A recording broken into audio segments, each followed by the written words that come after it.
सखा, सबको जय श्री कृष्ण। जय सिया राम, जय श्रीमन नारायण, जय जय श्री राधे। किन्हीं का प्रश्न है, अनन्यता कैसे प्राप्त हो? घर के विग्रह जी, फैक्ट्री और दुकान के विग्रह जी कैसे समझें? सबसे पहले तो विग्रह शब्द भूल जाइए। साक्षात लाल जी हैं, साक्षात ठाकुर जी हैं। विग्रह शब्द नहीं बोलना है। विग्रह कहकर के आप संकेत कर रहे हो कि आपके ठाकुर जी जो हैं वो पाषाण हैं, वो निर्जीव हैं। इसलिए विग्रह शब्द का प्रयोग मत कीजिए। आधी अनन्यता तो यहीं से शुरू हो जाएगी। फिर रही बात घर के, फैक्ट्री के, दुकान के, सब जगह के अलग अलग ठाकुर जी हैं, क्या भाव रखें, कैसे एक रस माने? एक रस मानने में कोई दिक्कत नहीं है। हमारे लाल जी यहाँ विराजते हैं, लेकिन चित्रपट में यदि कहीं किसी वैष्णव के घर में होते हैं तो वहां देख करके भी हम यही भाव रखते हैं कि वाह लाल जी हमसे पहले पहुंच गए, यहाँ पे बड़ी जल्दी आए हो। अच्छा, गरुड़ के वाहन पर चलते हैं ना, मन से भी तेज चलता है।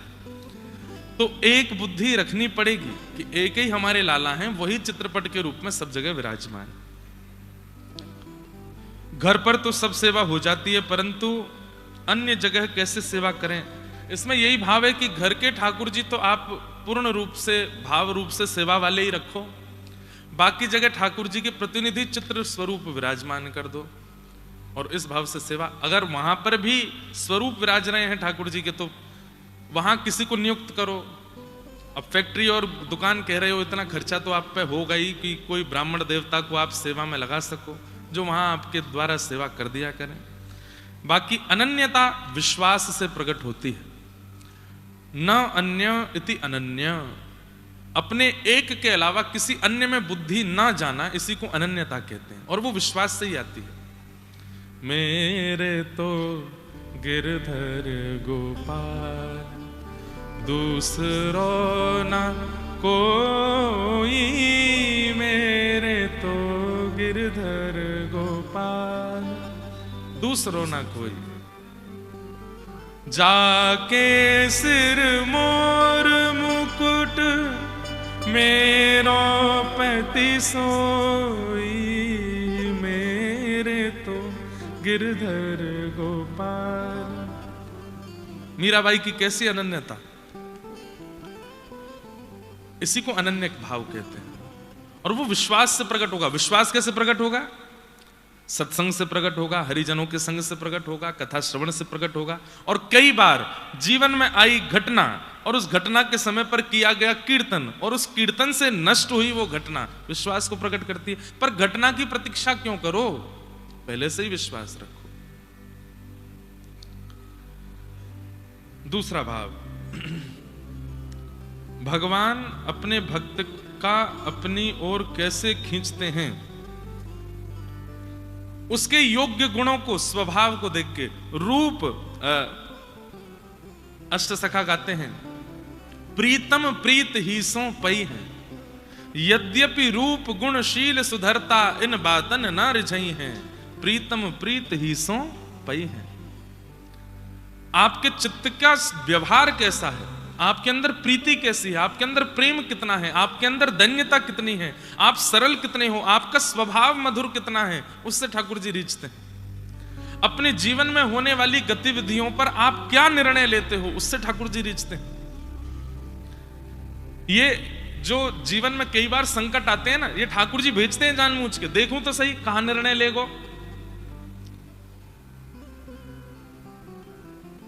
जब जागो तभी सवेरा, 1 घंटा बाद ही जगह सही।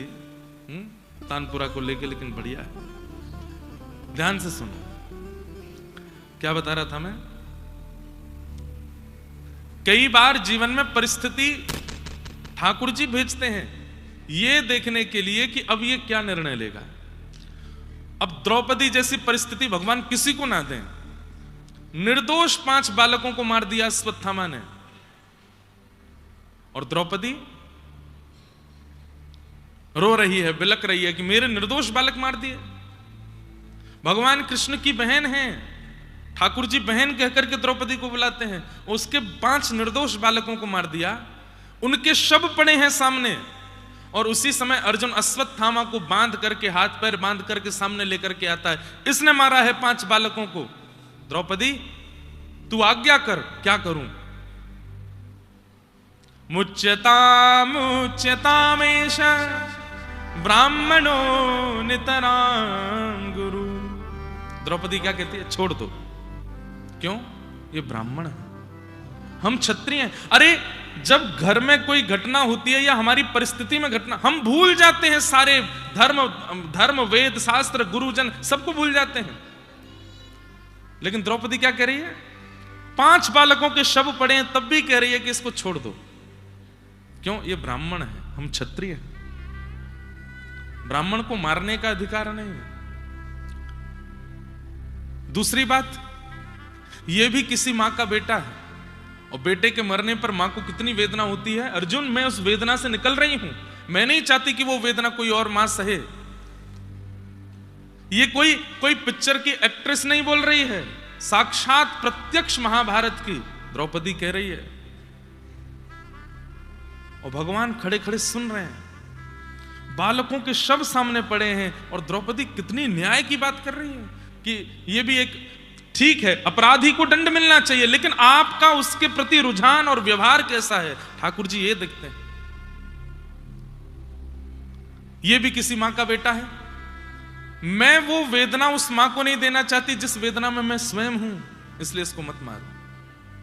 अर्जुन, इसको मारने से मेरे 5 बालक जीवित तो होंगे नहीं, फिर मार करके क्या फायदा? और अंतिम बात बोल करके तो मानो द्रौपदी ने पूरी सभा को अपना लिया। क्या?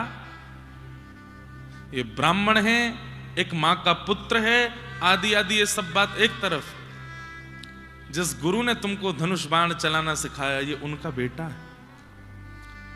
गुरु के अनंत उपकार हैं हमारे ऊपर। जिन गुरु की कृपा से अर्जुन तुम गांडीव धनुष उठा पाते हो, प्रत्यंचा चढ़ा पाते हो, उन गुरु का ये पुत्र है। क्या गुरु ऋण से तुमको भय नहीं लगता? गुरु का कर्जा है हमारे ऊपर कि उन्होंने हमें इस योग्य बनाया। कम से कम उस कर्जे को ऐसे चुकाओ कि उनके पुत्र का सम्मान करो, उसको मारो मत। बाकी सब तो शांत खड़े हैं, लेकिन दूर खड़े श्याम सुंदर के नेत्रों से आंसू गिर रहे हैं। और भगवान ने अपना नाम दे दिया द्रौपदी को, निरीक्ष कृष्णापकृतम गुरु सुतम। वहां वर्णन है, द्रौपदी ने गुरुपुत्र को देखा ना, कृष्णा अपने गुरुपुत्र को देख रही है। भगवान ने नाम रखा, मेरा नाम कृष्ण और द्रौपदी का नाम कृष्णा। इससे खिंचे चले आते हैं ठाकुर जी। आपका व्यवहार कैसा है, आपके विचार कैसे हैं, आपके निर्णय कैसे हैं। कई लोग निर्णय लेने में बहुत जल्दी और बहुत बेबाक होकर के कुछ भी कह देते हैं, निर्णय ले लेते हैं। ठाकुर जी विचलित हो जाते हैं, अपने सुख का विचार करके निर्णय ले लेते हैं, अपनों के सुख का विचार करके निर्णय ले लेते हैं। नहीं, इन सब परिस्थितियों से ठाकुर जी खिंचते हैं। आपका व्यवहार, विचार, स्वभाव, इनको सुंदर बनाओ। लेकिन व्यवहार तो सुंदर बनाते नहीं, विचार सुंदर बनाते नहीं, मुंह पे लगाते रहते हैं कुछ ना कुछ। बाल सुंदर बनाओ, मुंह सुंदर बनाओ, आंखें ऐसी होनी चाहिए, नाक ऐसी होनी चाहिए। प्रियतम प्रीत ही सो पई है, यद्यपि रूप गुणशील सुधरता, इन बातन न रिझई है। तो कैसे खिंचे चले आते हैं, अपनी ओर कैसे खींचते हैं, बस इतना ही समझ लो, आगे का पता नहीं, समझ नहीं आया। हमारा आपसे एक प्रश्न है। आप बता रहे थे कि सूरदास महाराज नेत्र बंद करके ठाकुर जी की लीला का अनुभव करते थे, पर जब मैं अपने नेत्र बंद करता हूं तो वो कुछ दिखाई नहीं देता। क्या इससे यह भाव है कि ठाकुर जी मेरे चित्त में नहीं है, और अगर लीला का दर्शन करना है तो कैसे करें? पहली बात, हम नेत्र बंद करते हैं, उसके बाद हमें जो दिखता है वो हमारे मन की वास्तविक स्थिति है, वो हमारी एक्चुअल स्थिति है कि मन कैसा है। इसलिए एकांत में बैठ के कभी कभी देखा करो क्या दिख रहा है। दूसरी बात, आपने कहा क्या मेरे चित्त में भगवान नहीं? ना, भगवान स्वयं गीता में कहते हैं ईश्वरः सर्वभूतानां हृदय से अर्जुन तिष्ठति, मैं सबके हृदय में रहता हूं, तो फिर दिखते क्यों नहीं? सीधा सा अर्थ है कि भाई दर्पण लगा है, लेकिन दर्पण में आप जब खुद को देखने गए तो आप खुद को देख नहीं पा रहे हो। क्यों? क्योंकि दर्पण पर बहुत सारा मैल लगा है, धूल लगी है, छींटे लगे हैं, गोबर लगा है, ना जाने क्या क्या लगा। दर्पण तो है, लेकिन आप देख क्यों नहीं पा रहे हो? क्योंकि मलिन है। और उस दर्पण का चेतो दर्पण मार्जनम, अपने चित्त के दर्पण का मार्जन करो। मार्जन कैसे होता है? ये कथा ही मार्जन है। धीरे धीरे इससे मार्जन होता चला जाएगा। वो चित्त का दर्पण जब स्वच्छ हो जाएगा, स्पष्ट हो जाएगा, फिर उसमें जब देखोगे तो श्याम सुंदर दिखेंगे। सूरदास जी के चित्त का दर्पण पूर्ण स्वच्छ हो चुका है, तो बाहरी दृष्टि ना होते हुए भी उनको ठाकुर जी का अनुभव होता है। चित्त का दर्पण मैला है, इसलिए ठाकुर जी नहीं दिख रहे हैं। और वो कैसे दिखेगा? एक कथा आती है, ये समझाने का भाव है। एक गांव में कुआं था, नया कुआं बनवाया था गांव के लोगों ने, और नया कुआं बनवा करके उन सब लोगों ने योजना बनाई कि पहली बार इस कुएं का जल कोई संत पिएगा या फिर इस जल से कोई संत स्नान करेगा, उसके बाद हम गांव के लोग इसका प्रयोग करेंगे। एक महात्मा को बुलाया गया, महात्मा जी गए, बोले भैया कब जाना है कुएं में स्नान करने? बोले महाराज सब बढ़िया है, लेकिन हमारे कुएं में से दुर्गंध बहुत आ रही है, क्या करें? बोले अभी नया निकला है ना, थोड़ा उसका कम से कम 50-70 बाल्टी जल निकाल दो, उसके बाद स्वच्छ जल आ जाएगा। 50-70 बाल्टी जल निकाल दिया, फिर भी दुर्गंध नहीं गई। महात्मा के पास जाके बोले अब भी दुर्गंध नहीं जा रही। महात्मा बोले काम करो, तीर्थों का जल मंगाओ और तीर्थों का जल मंगा करके कुएं में डालो और एक दिन बाद फिर से जल निकालो, शायद स्वच्छ हो जाए। उसके बाद भी दुर्गंध नहीं गई। तीसरी योजना बनाई, उसमें चूना लगा दो, ये करो वो करो, जो जो योजना पानी को सुंदर स्वच्छ बनाने की सब कर ली। अंत में महात्मा बोले ये कुआं है कहां, मैं चलूं देखने? बोले चलो। महात्मा जब गए तो महात्मा गए तो थोड़ी पास आती दुर्गंध आ रही थी। भीतर झांक करके देखा तो उसमें 2 कुत्ते मरे पड़े थे। महात्मा बोले इनको क्यों नहीं निकाला तुमने? बोले आपने कहा ही नहीं कि इनको निकालो, आपने कहा जल निकालो, तीर्थों का जल डालो, इसमें ये कर दो, इसमें लिपाई पुताई करवा दो। अरे मूर्खों, पहले इनको तो निकालो। कहने का अभिप्राय समझे? हमारा मन कुआं है। हम संतों से प्रश्न करते हैं ठाकुर जी क्यों नहीं दिख रहे, अभी भी दुर्गंध क्यों आ रही है, अभी भी संसार की चीजें क्यों दिख रही हैं, नेत्र बंद करने पर हीरो हीरोइन ही क्यों दिखते हैं, ठाकुर जी क्यों नहीं दिख रहे हैं? तब कहा गया क्या कि अपने चित्त से खूब सारा त्याग करो, वस्तुओं का त्याग करो, विचारों का त्याग करो, गलत लोगों का त्याग करो। आपने कर दिया फिर भी दुर्गंध नहीं जा रही। तो हमने क्या कहा, बद्रीनाथ होके आओ, मुक्तिनाथ होके आओ, गंगा स्नान करके आओ, यमुना स्नान करके आओ, खूब सारे कथाओं का बढ़िया लेपन करो, शायद दुर्गंध नहीं आवे। सब करके देख लिया फिर भी दुर्गंध आ रही है। तब गुरुदेव ने चित्त में झांक के देखा तो अहमता और ममता, या फिर कहूं राग और द्वेष रूपी 2 कुत्ते मरे पड़े थे भीतर। अरे इनको तो निकालो पहले, जब तक ये नहीं निकलेंगे कैसे मन में पवित्रता आवेगी। राग और द्वेष किसको कहते हैं? आपने मुझे माला पहना दी, अब आपसे बढ़िया कोई नहीं है, अब सब जगह मैं आपकी बड़ाई करता रहता हूं, अरे बहुत बढ़िया आदमी, अरे 1 नंबर आदमी है, 4 आदमी, अरे उसने इतना गलत किया, अरे कुछ भी किया, बहुत बढ़िया आदमी, मुझे माला पहनाता है। ये राग है। और द्वेष, चाहे 1000 लोग उसकी प्रशंसा करते हैं पर मुझे तो उसमें अवगुण ही देखना है। नहीं नहीं ये तो ऐसा है, ये तो अभी मुक्तिनाथ में कथा थी तो मैंने वहां 4 व्यवहारों के विषय में बात करी थी। हम मानवों के चित्त में 4 व्यवहार होते हैं।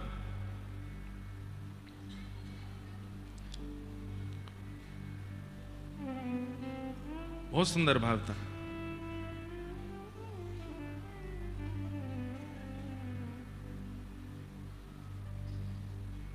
अभी मिलेगा नहीं तो कल सुनाएंगे, नहीं तो राग और द्वेष निकाल दिए तो क्या हो गया?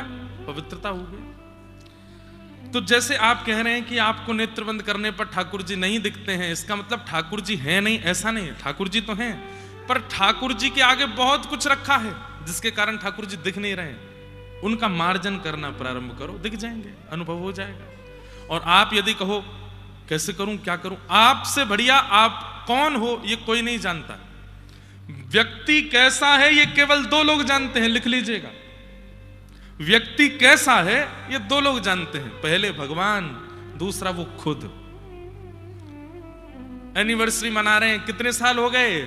30 साल हो गए साथ में, नहीं जानती पत्नी आपको।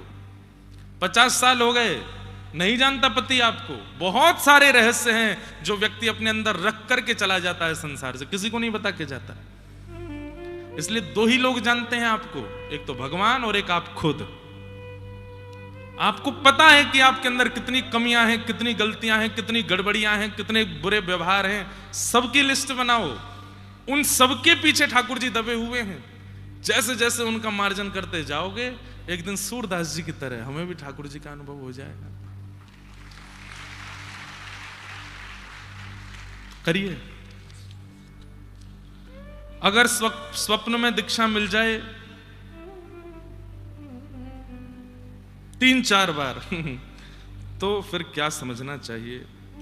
भगवद आज्ञा है, स्वप्न को प्रत्यक्ष दीक्षा ले लो। गुरुदेव, आजकल मुझे हर व्यक्ति में दोष दिखाई देने लग गए हैं, जानते हुए भी कि मुझ में दोष कम नहीं है, और इसी वजह से अपराध बनता है और भक्ति नष्ट हो जाती है। इसका उपाय क्या है? और मुझ पर जो भी कृपा होती है मैं उसका प्रचार कर देती हूं, जो कि बहुत गलत है। आप कथा में कहते भी हैं, रस बताने से प्रेम घटता है, और प्रचार करने के बाद मुझे बुरा भी लगता है। यही सब कारण की वजह से भक्ति नष्ट हो रही है। गुरुदेव, क्या करें? और किसी वैष्णव पर यदि कृपा होती है तो मन में ईर्ष्या का भाव आता है, इस बात से बहुत पीड़ा होती है। ये पत्र तो एक ने लिख के भेजा है, पर 90% लोग ऐसे ही हैं। और किसी और एक आखिरी बात, यदि कोई वैष्णव या ब्रजवासी ही कुछ गलत कार्य, गलत बात या कुछ करे हमारे साथ, तो उसके प्रति कैसी बुद्धि रखनी चाहिए? इन सब पर ही तुम बात करते रहते हैं पूरे दिन। सब में दोष दिखना, अपने आप में गुण दिखना, अपने ऊपर होने वाले अनुभवों का प्रचार कर देना, ये सब आप स्वीकार कर रहे हैं, यहां लिख करके मुझे बता रहे हैं, लेकिन आपके स्वयं साथ नहीं घट रहा है। इसका मतलब क्या है? नाम आश्रय उचित रूप से नहीं, और आपका उद्देश्य भगवत प्राप्ति नहीं बना है। व्यक्ति का उद्देश्य यदि स्पष्ट हो जाता है ना कि मुझे ये प्राप्त करना है, तो उसे प्राप्त करने की जितनी योजनाएं होती हैं वो सब कर देता है। ये जिन्होंने पत्र लिखा है या ये व्यवहार जिनका भी है, उनका उद्देश्य स्पष्ट नहीं है, उन्हें ठाकुर जी की प्राप्ति करने से कोई अभिप्राय नहीं है, इसलिए ये सारी चीजें स्वीकार करने के बाद भी बनी हुई हैं। व्यक्ति को शुगर हो गया, डॉक्टर के पास गया, डॉक्टर ने कहा सुबह दोपहर शाम की दवाइयां खानी पड़ेंगी। जी, वो एक इंजेक्शन और लगता है, उसको पेट में लगाते हैं कई लोग, ये लगाना पड़ेगा। ठीक है, 6 महीना बाद दिखाना हमको, 6 महीने का कोर्स कर दिया है, ठीक हो जाओगे। ठीक है। अब वो गए, सुबह दोपहर शाम दवाई लेते हैं, खूब पेट में इंजेक्शन लगाते हैं, सब कुछ करते हैं। 6 महीने बाद गए, जैसे ब्लड टेस्ट हुआ, शुगर निकल के आई 450। डॉक्टर बोले, अरे ये 6 महीना से दवाइयां कहाँ जा रही हैं? सब सुबह दोपहर शाम लेता हूं, इंजेक्शन भी लगाता हूं, सब करता हूं, फिर कैसे नहीं ठीक हुआ भाई? अच्छा, अपनी दिनचर्या बताना चाहिए। सुबह नाश्ता क्या करते हो? नाश्ते में बेड़ई, कचौड़ी, पूड़ी, जलेबी, और नाथद्वारा में क्या मिलता है? सुबह सुबह पोहा, और वो क्या कहते हैं, पुदीना की चाय, पुदीना वाली चाय मिलती है। ये तो सुबह का नाश्ता है। दोपहर का भोजन क्या है? बोले दोपहर में इडली, डोसा, बड़ा पाव आदि आदि ये सब चलते हैं।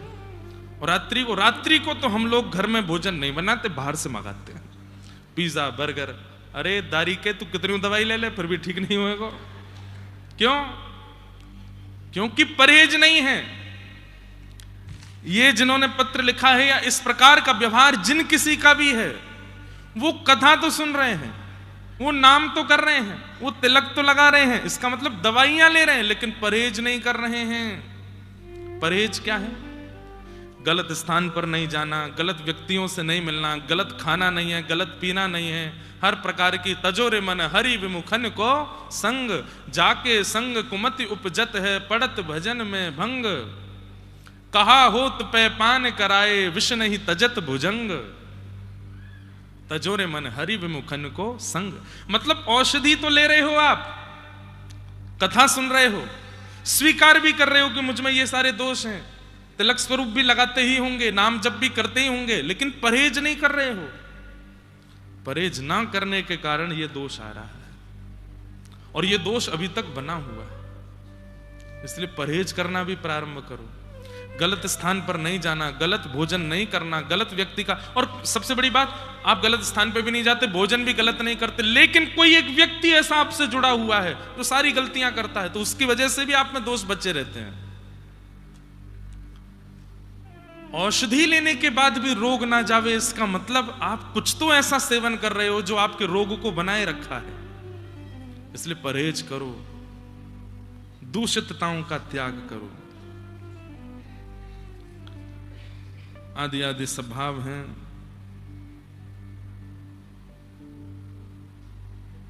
संसारिक जगत में ज्ञानी पुरुष बड़ा है या भक्त पुरुष, और इन दोनों में अंतर क्या है? ज्ञानी पुरुष बड़ा बेटा भगवान का और भक्त पुरुष छोटा बेटा भगवान का। एक रूप में यहां पर ज्ञानी की बड़ाई हो गई है और भक्त की थोड़ी सी ये हुई है कि वो छोटा है। लेकिन अब एक रूप देखिए, मां जब बाजार जाती है तो बड़े को घर छोड़ जाती है, छोटे को गोद में लेके जाती है। क्यों? छोटे को नहीं छोड़ के जाऊंगी रोएगा, छोटे को नहीं छोड़ के जाऊंगी उपद्रव मचाएगा। बड़े को पूरे जिम्मेवारी देके जाती, तुम घर संभालना, आंधी तूफान आए खिड़की बंद कर देना, कोई डोरबेल बजाए तो खोलना नहीं, और वहां मैंने दूध रखा गर्म करने, उसको देखते रहना, टीवी मत चलाना, एसी बंद कर देना, लाइट बंद कर देना। बड़ा जो है वो जिम्मेवार है, इसलिए जिम्मेदारियां उसको दी जाती हैं। ज्ञानी पुरुष जिम्मेदार व्यक्ति है। ठाकुर जी की ज्ञानी पुरुष के प्रति क्या दृष्टि रहती है? अपना कल्याण कर लेगा। क्यों? शास्त्र पढ़ता है, गुरुजनों के पास जाता है, ग्रंथों का अवलोकन करता है, अपना कल्याण कर लेगा। लेकिन कोई अगर भक्त पुरुष होता है, ज्यादा ज्ञानी नहीं है, केवल नाम जप करना जानता है, केवल परिक्रमा करना जानता है, केवल ठाकुर जी की सेवा करना जानता है, केवल कथाओं में जाके बैठना जानता है, इसके अलावा और कुछ उसके पास ज्ञान नहीं है, तो ठाकुर जी उसको गोद में उठाते हैं, बोले या को तो मुझे उद्धार करना पड़ेगा, ये अपने आप नहीं कर पाएगा, ये अपने आप नहीं कर पाएगा, इसको तो मुझे करना पड़ेगा। तो ज्ञानी भगवान का बड़ा पुत्र है और भक्त भगवान का छोटा पुत्र है। ज्ञानी भी भक्त होते हैं, पर कई होते हैं वो केवल भक्ति से काम और कुछ नहीं जानते। हम आप अधिकतर उसमें आते हैं भक्ति, लेकिन इससे ज्यादा फूलो मत, मेरा तो उद्धार भगवान करेंगे, नहीं। फिर उस छोटे बालक की तरह सहज भी रहो, छोटे बालक की तरह सरल भी रहो। छोटा बालक कैसा होता है? बड़ा बालक रोए, बड़ा बालक यदि रोए घर का, टॉफी से नहीं मानता। क्यों रो रहे हो? क्या चाहिए? बाइक दिलाओ मुझको, बाइक दिलवा दी। अब रो रहा है, क्यों रो रहे हो? गाड़ी दिलाओ मुझको, गाड़ी दिलवा दी। बड़ा व्यक्ति जब रोता है तो उसको बड़ी बड़ी चीजों से शांत करना पड़ता है, पर छोटा जब रोता है, कई बार टॉफी नहीं होती तो टॉफी के रैपर से भी शांत हो जाता है। चिर चिर चिर चिर कर दो ऐसे रैपर को, देखो टॉफी देखो, शांत हो जाता है। तो छोटे हो, भक्त हो, तो सहजता में रीझना सीख जाओ, सहजता में मानना सीख जाओ, छोटी छोटी बातों पर शांत होना सीख जाओ। जिसके घर में मांसाहार भोजन किया जाता है, क्या वह तुलसी माला धारण कर सकते हैं? कर तो सकते हैं, पर थोड़ा ध्यान रखा जाए शुद्धि का। अगर रोज ही बनता है, बहुत ज्यादा ही है, तो फिर प्रयास करें कि जब तक घर में शांति ना हो जाए, घर कब्रिस्तान से पुनः भक्ति स्थान ना बन जाए, तब तक नहीं पहननी चाहिए। कब्रिस्तान, कुछ गलत बोला मैंने? जहां पर मुर्दे गाड़े जाते हो उसको कब्रिस्तान कहते हैं। उससे भी बुरे वो घर जहां मुर्दे जला के खा जाए जाते हो, मरे हुओं को ही तो खाया जाता है। भक्ति की परिभाषा किसमें निहित होती है? विश्वास, भजन, पूजा पाठ, कर्तव्य प्रधानता। विश्वास। आपने जो बाकी के 3 लिखे हैं, भजन, पूजा पाठ और कर्तव्य प्रधानता, अगर विश्वास नहीं होगी तो ये 3 बनेंगे ही नहीं। विश्वास से ही इन तीनों की पूर्ति होगी। त्रेता युग से लेकर के कलयुग तक सिर्फ नारी को ही अपमानित शब्दों से संबोधित किया जाता है, जबकि उसकी जिम्मेदारी पुरुष ही होता है। ऐसा क्यों? इस संसार का दुर्भाग्य है, इससे ज्यादा हम कुछ नहीं कहेंगे। ये दुर्भाग्य है कि यहां सबसे सरल जिस पर टिप्पणी करना होता हो उस पर करते हैं, जबकि ये नहीं होना चाहिए। मैं तो अपनी कथाओं में खूब खुल के बोलता हूं कि भाई आप नाम जप करते हो, तिलक करते हो, सब करते हो, लेकिन गाली माताएं बहनों की दी जाती है, कितनी गलत बात है। और इसी कारण से भगवत अनुभव अब के युग में हो नहीं पा रहा है। क्यों? क्योंकि हम नारियों का सम्मान नहीं करते, और स्पष्ट कहते हैं शास्त्रों में, यत्र नार्यस्तु पूज्यन्ते, जहां नारियों का सम्मान है वहीं देवता रमण करते हैं। नारियों का सम्मान करो, उनका अपमान मत कीजिए, उनको गलत शब्दों से मत बोलिए, और फिर भी करते हैं तो ये दुर्भाग्य है हमारा। इस दुर्भाग्य का दंड हमको भोगना पड़ेगा। कल हम लोगों ने बड़े प्रेम और भाव से ठाकुर जी की मधुर कृष्ण जन्म की लीला का श्रवण किया, खूब आनंद कल यहां मनाया गया। वास्तव में आनंद क्या है? ठाकुर जी के उत्सव ही आनंद है, और भगवान के उत्सव कोई अलग नहीं है, उत्सव ठाकुर जी के ही स्वरूप हैं। उत्सव को यदि व्यवस्था मान करके करोगे तो उसमें विघ्न आएगा। उत्सव को कृष्ण मान करके करो, कभी विघ्न नहीं आएगा, कभी दिक्कत नहीं होगी। उत्सव में प्रयोग होने वाले पुष्प, उत्सव में प्रयोग होने वाली सामग्री, उत्सव में प्रयोग होने वाली व्यवस्था सब कृष्ण हैं। ये मान करके जब आप उत्सव करोगे तो कोई आपदा आनी भी होगी तो टल जाएगी। उसको व्यवस्था मान करके और लोक रंजन की भावना से करोगे तो उसमें व्यवधान आएगा। कम शब्दों में बड़ी बात बोल करके हम निकल जा रहे हैं आगे, समझने वाले समझ जाइए। तो उत्सव को कृष्ण मानिए, उत्सव कृष्ण है, तभी वो आनंद देते हैं, तभी वो आनंद स्वरूप प्रदान करते हैं। पूरे ब्रजमंडल में आनंद हो रहा है, सब गा रहे हैं, नाच रहे हैं, आनंद मना रहे हैं। नंदस्त्वात्मज उत्पन्ने जाता ह्लादो महामना, आहूय विप्रान वेदज्ञान स्नातः सुचिरलंकृत, वाचयित्वा स्वस्तेनम जात कर्मात्मजस्य वै, कारयामास विधिवत् पितृदेवार्चनं तथा। धनुनां नुयुते प्रादाद् विप्रेभ्यः समलंकृते, तिलाद्रीन् सप्तरत्नेघ् सातकौम्बरावृतम्। आहा, 7 कुंभाम्बरावृतान, कितना सुंदर वर्णन यहां पर कर रहे हैं। नंद जी के लाला भयो है, और नंद जी के लाला भयो है, ये खबर जब पूरे ब्रजमंडल में फैली है तो सब आनंद में भर गए। एक नंद बाबा को ढाणी को है, ब्रज को एक भाव सुना, मैं बहुत दिन हो गए सुनाया नहीं, पूज्य गुरुदेव भगवान अपनी कथा में सुनाते हैं। नंद बाबा के यहां सब आनंद में भरे भरे हैं, सब उत्सव मना रहे हैं। ब्रजवासी एक दूसरे पर चढ़ चढ़ करके नाच रहे हैं, गा रहे हैं, उत्सव मना रहे हैं। कहीं दही छिड़की जा रही है, मक्खन छिड़को। अच्छा एक बात, दधी कांदा क्यों करते हैं? मैं इस बात का वैसे कई कथाओं में उल्लेख बता चुका हूं कि भाई ये इंस्टेंट उत्सव है, प्री प्रिपेयर्ड उत्सव नहीं है। प्री प्रिपेयर्ड उत्सव जब होते हैं तो उसमें व्यवस्थाएं सामग्रियों की कर ली जाती हैं, ये लुटाएंगे, ये करेंगे, ऐसे करेंगे। लेकिन इंस्टेंट उत्सव, जैसे ही पता चली नंद जी के लाला भयो है तो ब्रजवासियों के पास सबसे महंगी वस्तु क्या है? दूध, घी, दही, मक्खन। गोकुल में यही है सबके घरों में। तो लेकर के क्या करें? अत्यंत मूल्यवान दही आदि रत्नों को ही उड़ा रहे हैं, एक दूसरे पर डाल रहे हैं, बधाई दे। जैसे आजकल लोग 500 की नोट उछाल देते हैं, ज्यादा खुश हो जाते हैं। बेटा घोड़ी पर बैठ गया तो पिताजी रहेंगे 500 की नोट यूं दिखाते हैं उसके ऊपर और उड़ाते हैं। सब लोग और वाह वाह वाह, देखो 500 की नोट उछाल रहे हैं। अब उस समय पर सबसे बड़ा धन ही गौधन था।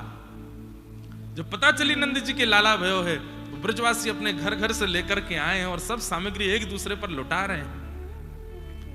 उत्सव में बहुमूल्य वस्तु को उछाल दिया जाता है कि देखो मेरा मन कितना उदार मना हो गया कि मैं मूल्यवान वस्तु को भी उछाल रहा हूं। इसलिए दधी काना, मक्खन एक दूसरे के मुंह पे घुमा घुमा, एक बिना दांत वाली अम्मा वाकू जैसी पतो चरी कि भैया ये तो यहाँ पे सबरे दही उछाल लें, मक्खन उछाल लें। हमारे यहाँ ब्रज में जैसे सब जगह बोलते हैं क्या हुआ है, हमारे ब्रज में कहें कहा भयो है। तो वह मैया ने आकर के देखी माखन के मोटे मोटे जो है गोला एक दूसरे पे मारे जा रहे हैं, दही उछाली जा रही है। तो वहां ने बाहर आके पूछी कहा भयो है। जैसी माने कि कहा, एक ग्वारा ने देख लियो, बोले कि मैया कछु बोरेगी। मुंह में एक भी स्टॉपर नहीं है, स्टॉपर मतलब दांत रोकने वाले, नॉन स्टॉप भीतर जाएगा, बना के गोला एक मारो, गप से मैया के मुंह में गयो, सटाक से भीतर चलोगो, रुको भी नहीं, पूरे मुंह पे मक्खन लगो। मैया अपनी जीभ निकाल के चाटन लगी। अरे ब्रजवासियों बताए तो दो कहा भयो। अरे मैया तेरो मुंह चीकनो है यो ना पता चली कहा भयो, नंद जी के लाला भयो है। अब तो जैसे सुनी नंद जी के लाला, वो बूढ़ी मैया भी नृत्य करने लगी, आनंद में भर गई। ऐसे लाला तो रोज ही होयो करें भैया, हमारे ब्रज में ऐसे लालन की बाढ़ आ जाए। ऐसे आनंद में भर गए सब। लेकिन एक बहुत भावुक और गुप्त प्रसंग है, व्रज भाषा में गाया जाता है। अब हम सुनाने तो वाले थे ढांडी लीला, लेकिन अब फिर कभी सुनाएंगे। खूब सुंदर मधुर भाव है। ठाकुर जी 6 दिना के भय और एक राक्षसी गोकुल में आई है, जाको नाम है पूतना। पूतना नाम का अर्थ क्या है? पूत माने पवित्र और ना माने जो नहीं है। जिसका चित्त पवित्र नहीं है, जिसकी भावनाएं पवित्र नहीं है, जिसकी मनस्थिति पवित्र नहीं है, उसको पूतना ही कहते हैं। और कई लोग ऐसे होते हैं, वो आपके मुंह पर ऐसा दिखाएंगे आपके सबसे बड़े शुभचिंतक, लेकिन पीठ पीछे आपका कुछ भी खराब करने में छोड़ते नहीं है, वही पूतना है। पूतना ने क्या किया है? तो पूतना राक्षसी, लेकिन रूप बदल करके आई है, रूप बदल करके आई है। रूप बना करके तो ऐसी आई है कि जैसे लाला को कितना खिलावेगी, कितनो प्रेम देगी, कितनो स्नेह देके जावेगी, लेकिन वास्तविक में पयोधर में विष लगा के आई है मारने के लिए। ये पूतना है। और ऐसे संसार में अनेक पूतनाएं हमारे आसपास भी घूमती रहती हैं, जो बनते ऐसे हैं कि हमारे शुभ चिंतक हैं, लेकिन बिल्कुल नहीं है। पूतना रूप बदल करके आई, लक्ष्मी जैसा रूप धारण करके आई, इतनी सुंदर बन करके आई कि सब ब्रजवासियों का मन उस पर चला गया। सब देख करके कहने लगे अरे कितनी सुंदर है, कितनी मनोहर बन के आई है, कितना सुंदर या को रूप है, कितने सुंदर या के वस्त्र कितने बढ़िया हैं। जैसे पूतना पहुंची, सब ब्रजवासी उस पर मोहित हो गए। नंद भवन का मार्ग पूछ रही है तो उसके रूप आवरण को देख करके कोई रोक भी नहीं रहा है। सब कह रहे हाँ हाँ ऐसे जाओ, यहां से जाओ। 2 यमला अर्जुन के वृक्ष जिस आंगन में है वो ही नंद भवन है। और पूछती पूछती उत्सव के बीच में सबके उत्सव को भंग करती हुई पहुंच गई नंद भवन। जितने लोग उत्सव में नाच रहे गा रहे थे, सब एक बार को उत्सव गान छोड़ करके उसकी ओर देखने लगे। आहा क्या रूप है, क्या सुंदरता। एक ब्रजवासी तो दौड़ो दौड़ो मैया के पास गयो, मैया तू बहुत दिन आते पीछे पड़ रही, ब्याह कर ले ब्याह कर ले। ढूंढ ली मैंने बहू, कहाँ है? बोले वो आ रही, यही तो करूंगा मैया ब्याह। गोपी बोली तेने अपना मुंह देखो है, कितनी सुंदर है वो। अरे मैया तूने एक बात तो चला, इतनी सुंदर बन के आई। हमारा कोई भी गुण यदि किसी के भजन में विक्षेप डाल रहा है तो वो गुण योग्य नहीं है। गुण सदैव गौड़ होना चाहिए, गुण सदैव भीतर होना चाहिए। और सबसे बड़ी बात हमारी सुंदरता है, हमारा ज्ञान है, या जो भी गुण है वो गुण श्रेष्ठ तब मानो कि उस गुण का प्रकाश होते ही सामने वाले में प्रेम बढ़े, भक्ति बढ़े, ना कि सांसारिक भोग और आसक्ति बढ़े। वो गुण श्रेष्ठ नहीं। मीराबाई बहुत सुंदर थी। मैं कथा में बताया करता हूं कि जब मीराबाई का ब्याह हुआ तो मेवाड़ जब पहुंचे,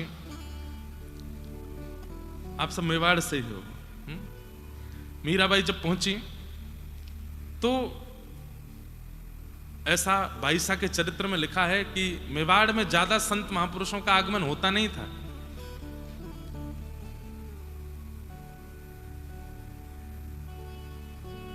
भोजराज राजा कुंवर भोजराज जिनसे ब्याह हुआ, वे रोज देखते हैं कि उनके राजभवन के बाहर इतने संत महात्माओं की भीड़, और सब केवल एक ही जगह खड़े रहते हैं। कहां? जहां से मीराबाई के कक्ष की खिड़की दिखाई देती है, सब ऐसे ही देखते रहते हैं। बाईसा जब सूर्य अर्घ देने के लिए अपने खिड़की पर आती हैं और जैसी खिड़की खोलती हैं, सब महात्मा महापुरुष बड़े बड़े जपी तपी सन्यासी सब ऐसे भुजा उठाकर जय हो जय हो जय हो बाईसा को देखते थे। तो एक दिन भोजराज गए और जाकर के बोले, आप लोग क्या देखते हैं?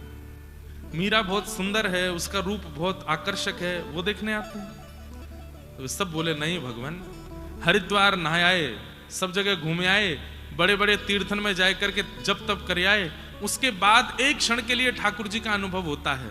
लेकिन बाईसा का रूप ऐसा है कि एक बार देख लें तो घंटों तक ठाकुर जी का अनुभव होता रहता है। इनका रूप देख करके भजन में मन लगता है, इनका सौंदर्य देख करके वृंदावन की याद आती है, इनकी रूप माधुरी को देख करके नेत्र सजल हो जाते हैं। देखते इनको हैं पर याद ठाकुर जी की आती है। ये मीराबाई का सौंदर्य है। किसी को देख करके उसके प्रति सुंदरता का भाव आ रहा है या उसके प्रति आकर्षण बढ़ रहा है तो व्यक्ति संसारी है।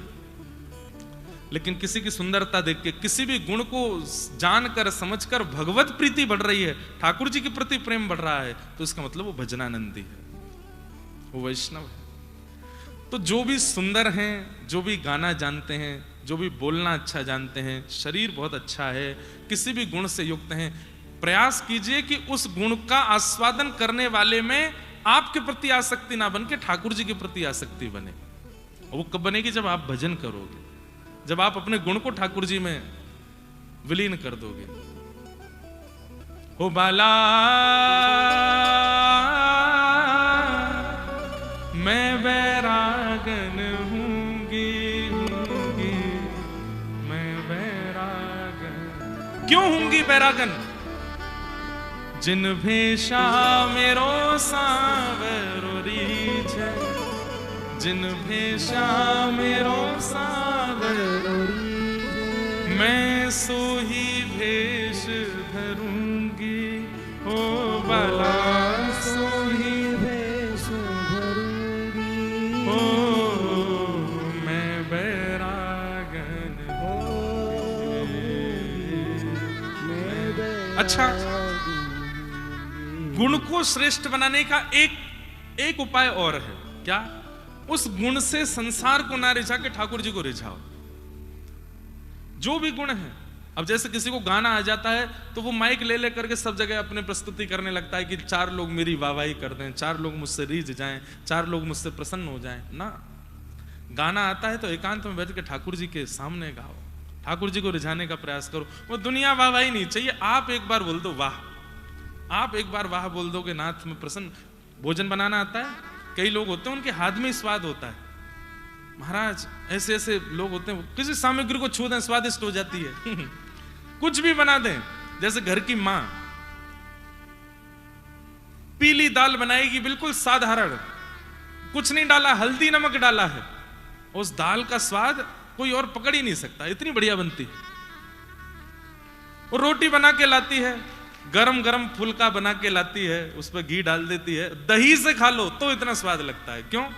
कईयों के हाथ में स्वाद, और हाथ में नहीं, व्यवहार में स्वाद होता है। अगर उस गुण से वो स्वाद बनाने वाला ये सोचने लग जाए ना, खाने वाले यूं कहते हैं किसने बनाया, उंगली काटते रह गए, इतना बढ़िया स्वाद, बिगड़ जाएगा। वो प्रसादी सिद्ध करने वाला ठाकुर जी को रिझाने का प्रयास करने लग जाए, ठाकुर जी की सेवा में प्रयास करने लग जाए, कहो देना ठाकुर जी चटकारे लेकर के खा रहे हो, तब आपका गुण सार्थक हो। और भैया ये बात मैं इसलिए कह रहा हूं कि संसार बहुत विचित्र है। आज आपके गुण से रीझेगा, कल उसी गुण की निंदा करने लगेगा।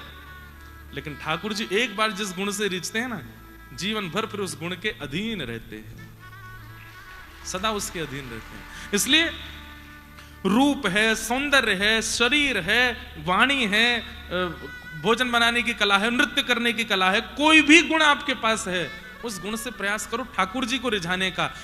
जब ठाकुर जी के सन्मुख उस गुण का ज्यादा आप प्रवाह करने लगोगे ना, धीरे धीरे उस गुण से सब रीझने लगेंगे। हमने एक आध कथा में बताया, पूज्य गुरुदेव भगवान भी जानते हैं, प्रारंभिक समय में जब कथाएं बहुत कम होती थी ना, तो हम अपनी गौशाला में जाके कथा करते थे, गैयाओं को सुनाते थे। सुबह 5 बजे गैयाओं के बीच में बैठ करके और ऐसा तखत लगा करके वहां गैयाओं को कथा सुनाता था मैं। आज भी याद है वो समय, सर्दियों के समय कोहरा में जाते थे, गैयाओं को जाकर के सानी में थोड़ी कुछ सेवा करते, उसके बाद आसन लगा के चारों तरफ गैया बैठी हैं और बीच में कथा सुनाते। नंदोत्सव होता था तो बढ़िया गुड़ के लड्डू बनवा के ले जाते, वही उछालते गैया के ऊपर, बधाई हो बधाई हो। स्थिति ये हो गई थी कि घर के किसी कार्य में व्यस्त होने के कारण जब मैं गौशाला नहीं जा पाता था तो हमारे ग्वारिया बाबा का फोन आता, बोले गैया रम्मा रही हैं सुबह से, अम्मा अम्मा कर रही, आज कथा वक्ता नहीं आयो, आज कथा नहीं सुनी। अपने गुण का प्रयोग एक बार भगवत सन्निधि में या भगवत प्रियों की सन्निधि में करने लग जाओ, उनको रिझाने का प्रयास करो। संसार रीझे ना रीझे, इससे आपका अभिप्राय ही नहीं रहेगा। हमको पहले कोई नहीं सुनता, आज सब सुनने, और जरूरी नहीं हमेशा सुनेंगे, हो सकता है 10-5 साल बाद फिर से कोई ना सुने, लेकिन तब भी हमारे पास में एक जगह है, कोई नहीं सुनेगा तो मैं फिर से गौशाला में ही सुनाऊंगा, गैया ही सुनेंगे। आपको बस ये बात बतानी कि अपने गुण का प्रयोग ठाकुर जी की सेवा में करो। संसार तो बड़ा विचित्र है, स्वार्थी है। आज आप बढ़िया लग रहे तो आपकी वाहवाही, कल कोई और बढ़िया लगा तो उसकी वाहवाही, लेकिन ठाकुर जी को आप बढ़िया लग गए, आपसे बढ़िया भी कोई आ जाएगा ना तो आपकी ही वाहवाही करेंगे। इसका एक प्रसंग है कि जयदेव महाप्रभु ने गीत गोविंद की रचना की। गीत गोविंद महाकाव्य को लिखने के बाद जगन्नाथ महाप्रभु को इतना प्रिय लगा वो कि आज भी जगन्नाथ जी वस्त्र में गीत गोविंद अंकित करके अपने तन पर धारण करके सोते हैं रात्रि में। उस समय पर कोई और हुआ जगन्नाथपुरी ने, उसने गीत गोविंद लिखा, मतलब दूसरा गीत गोविंद लिखा, और जयदेव महाप्रभु की रचना को देख करके उससे भी बढ़िया वाले शब्द लिखने के प्रयास किए। गीत गोविंद की रचना जब उसने की तो ठाकुर जी उसके स्वप्न में नृसिंह बन करके पहुंच गए, बोले कि मेरे जयदेव के गीत गोविंद से ऊपर कुछ नहीं है, अपना गीत गोविंद तुम बहा के आओ समुद्र में। और तब उनको प्रवाहित करना ही पड़ा। ठाकुर जी एक बार जाते रीझ जाए ना, सदा बातें रीझे रहे। इसलिए अगर चाहते हैं कि हमारा गुण किसी व्यक्ति में विषय को प्रकट ना करे, भक्ति को प्रकट करे, तो अपने गुण को पहले ठाकुर जी के सन्मुख प्रसादी कर दीजिए, अपने गुण को ठाकुर जी की प्रसादी बना दीजिए। जो पाएगा, जो आस्वादन करेगा, उसके चित्त में भक्ति प्रकट हो जाएगी। अब पूतना ठाकुर जी के लिए थोड़ी सच के आई है, वो तो सबको रिझाने के लिए सच के आई है, इसलिए सब रीझ रहे हैं उस पर। आहा, रूप देखो, सौंदर्य देखो, ये देखो। पहुंच गई नंद भवन में, यशोदा मैया ने देखी, अरे वाह बड़ी सुंदर कोई बहू आई है। कहां ते आई हो?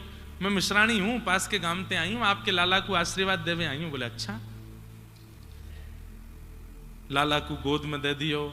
अब लोगों ने कई प्रश्न किए, बोले महाराज जी पूरे ब्रजवासियों ने पूतना को नहीं पहचाना, ये तो समझ आते, भगवान की मैया यशोदा जी नहीं पहचान पा रही है कि ये पूतना है? नहीं, यशोदा जी पहचान रही है कि ये पूतना है, ये राक्षसी है। पर यहां पर यशोदा मैया आचार्य का प्रतिपादन कर रही है। आचार्य भाव क्या है? येनम रक्ष जगन्नाथ बहुजन्मापराधकम। आचार्य का स्वरूप क्या होता है? सामने आए हुए दीन के लिए भी ठाकुर जी से प्रार्थना करते हैं कि नाथ ये बहुत दीन है, बहुत अपराधी है, इस पर कृपा करो। यशोदा मैया आचार्य है। यशोदा मैया ने जब देखा कि पूतना इतनी भीतर तक आ गई है और इतनी भीतर आकर के भी ठाकुर जी का आस्वादन नहीं कर पाई, ठाकुर जी की शरणागति नहीं कर पाई, तो कालांतर में लोगों के चित्त में कहीं अविश्वास ना आ जाए कि इतने प्रयास करके भी ठाकुर जी के पास पहुंच करके भी पूतना लौट जाती। तो हे नाथ इतने समीप आ गई है, इस पर कृपा करो। तो ये आचार्य भाव प्रकट हुआ है यहां पर यशोदा मैया का। जैसे ही लाला दिए पूतना की गोद में, आचार्य तो अपना काम कर रहे हैं पर ठाकुर जी अपनी लीला कर रहे हैं। क्या? छोटे से 6 दिन के लाला ने अपने छोटे छोटे हाथन से अपने नेत्र बंद कर लिए। अरे आंख बंद कर लेते, इसी से काम चल जाता। ये ऊपर से हाथ का ही कुछ दिए, बोले कि भैया आंख बंद करने पर भी छाया तो पड़ती है, मैं छाया भी नहीं पड़ने दूंगा नेत्रों पे। ये दुर्भाग्य है पूतना का। क्या इतने समीप भगवान के पास पहुंचने के बाद भी उनके नेत्रों की अधिकारिणी नहीं बन पाई। ऐसा कौन सा अपराध या कौन सा दोष है पूतना में? अरे इतने राक्षसों को भगवान ने अपनी आंखों से देखा, ताड़का को देखा, रावण को देखा, शूर्पणखा को देखा, इतने बड़े बड़े राक्षसों को ठाकुर जी नेत्रों से देख रहे हैं, पर पूतना में ऐसा क्या है कि ठाकुर जी उसको देख नहीं रहे? इसके पीछे कई लक्षण बताए जाते हैं। उन लक्षणों से आपको बचना है, ये दुर्लक्षण है। ये अगर आपके अंदर आ गए तो ठाकुर जी आपको देखेंगे नहीं। सबसे पहला, रूप परिवर्तन। हम जैसे हैं वैसे ठाकुर जी के सन्मुख जाएं।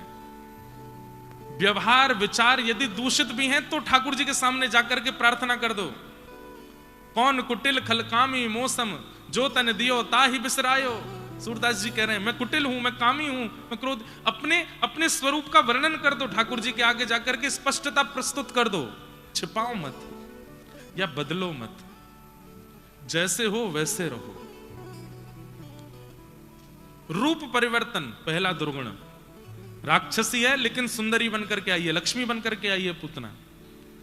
दूसरा अवगुण पूतना का क्या था? चलो तुम सुंदरी बनकर के आई, तुम रूप बदल करके आई, बात ठीक थी, लेकिन मेरे कीर्तन उत्सव में व्यस्त सब ब्रजवासियों को तुमने अपनी ओर आकर्षित कर लिया। मेरी सेवा में जो लगा है, मेरी सेवा में जो व्यस्त है, उसको यदि कोई अपनी ओर आकृष्ट करता है तो ठाकुर जी कहते हैं मेरे नेत्रों के अधिकार से वो छूट जाता है। आप कथा सुन रहे हो, आप परिक्रमा कर रहे हो, आप भगवत सानिध्य में हो और किसी कारणवश आपका भजन छूट रहा है, वो कारण ठाकुर जी को प्रिय नहीं। इसलिए आप सबसे भी प्रार्थना, किसी के भजन में कभी विक्षेप मत डालो, प्रतीक्षा कर लो, इसका भजन पूरा हो जाए उसके बाद बात करेंगे, इसकी सेवा पूरी हो जाए उसके बाद कुछ कहेंगे। बीच में विक्षेप डाल करके उसका मन यदि अपनी ओर खींचा तो आप पूतना। तो दूसरा अवगुण क्या है पूतना का? वैष्णव भक्ति में विक्षेप डाल रही है पूतना। ये दो अपराध पूतना के हैं जिनके कारण ठाकुर जी उसको देख नहीं रहे। अनेक कारण बताए गए ठाकुर जी ने नेत्रबंद क्यों किए। एक बहुत सुंदर कारण यह भी है कि ठाकुर जी ने नेत्रबंद करके महादेव का ध्यान किया और कहा, महादेव हम तो अभी 6 दिन आके हैं, दूध घी दही मक्खन खावे आए हैं और जो मौसी हमको विष पिलावे आ गई है अभी ते कालकूट। अब मुंह को विष पीवे को तो अभी अभ्यास ना है, तो आप मेरे चित्त में आए के बैठ जाओ, मैं जब यहाँ को दूध पीऊंगा तो विष विष तुम पी जाइयो, दूध में पी जाऊंगा। महादेव का स्मरण कर रहे हैं। और सबसे सुंदर उदाहरण, आहा अहो बकीयम स्तन कालकूटम जिघांक्षया पाययदप्य साध्वी लेभे गतिं धातृचितां ततोन्यं कंबादयालुं शरणं व्रजे। भगवान ने नेत्र बंद करके वैकुंठ पहुंच गए और वैकुंठ में जाकर के आज्ञा करी, बोले आ गया, तैयारी करो। बोले क्या हो गया नाथ, कौन आने वाला है वैकुंठ में? बोले यशोदा मैया का कक्ष कहां है, यशोदा मैया की पदवी स्थान कहां है? बोले उसकी तैयारी करो। सब वैकुंठ वाले घबरा गए, यशोदा मैया आ रही हैं? बोले यशोदा जी नहीं आ रही हैं, यशोदा की पदवी पर हम पूतना को भेज रहे हैं। वैकुंठ वालों ने सिर पकड़ लिया, बोले पूतना को यशोदा जी का स्थान क्यों दे रहे हो आप?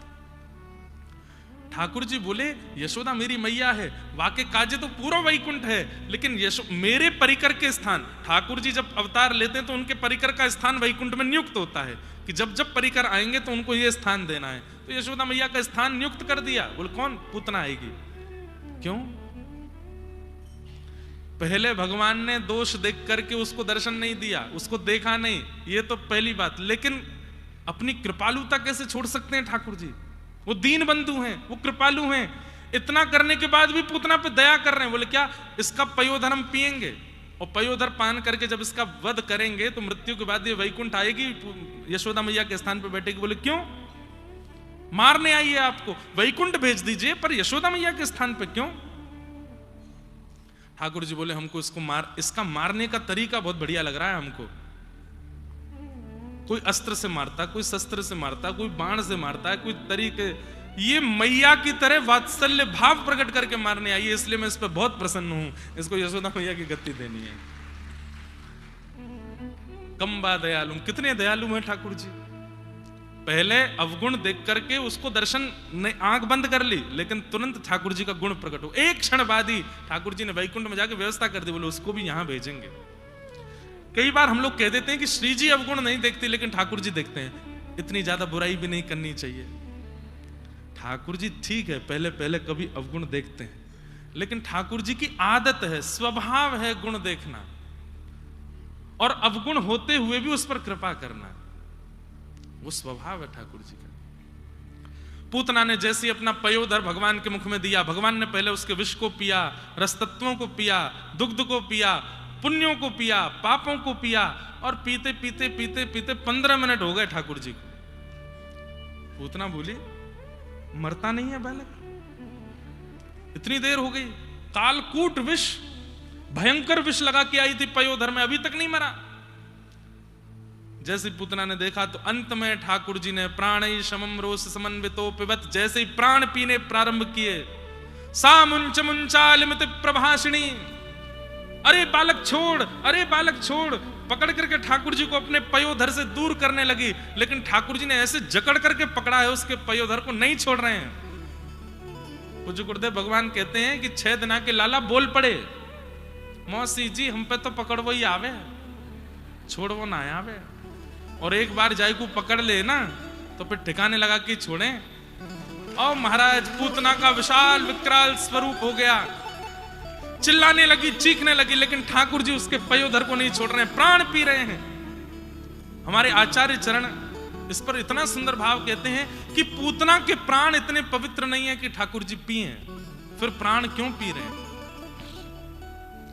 हमारे पूज्य नाना जी सुनाते थे कि लाला पूतना के प्राण नहीं पी रहे भगवान, तो बोले पूतना भगवान के पास आने से पहले असंख्य बालकों को मार के आई है व्रजमंडल में, उन सबके प्राणों का हरण करके आई है।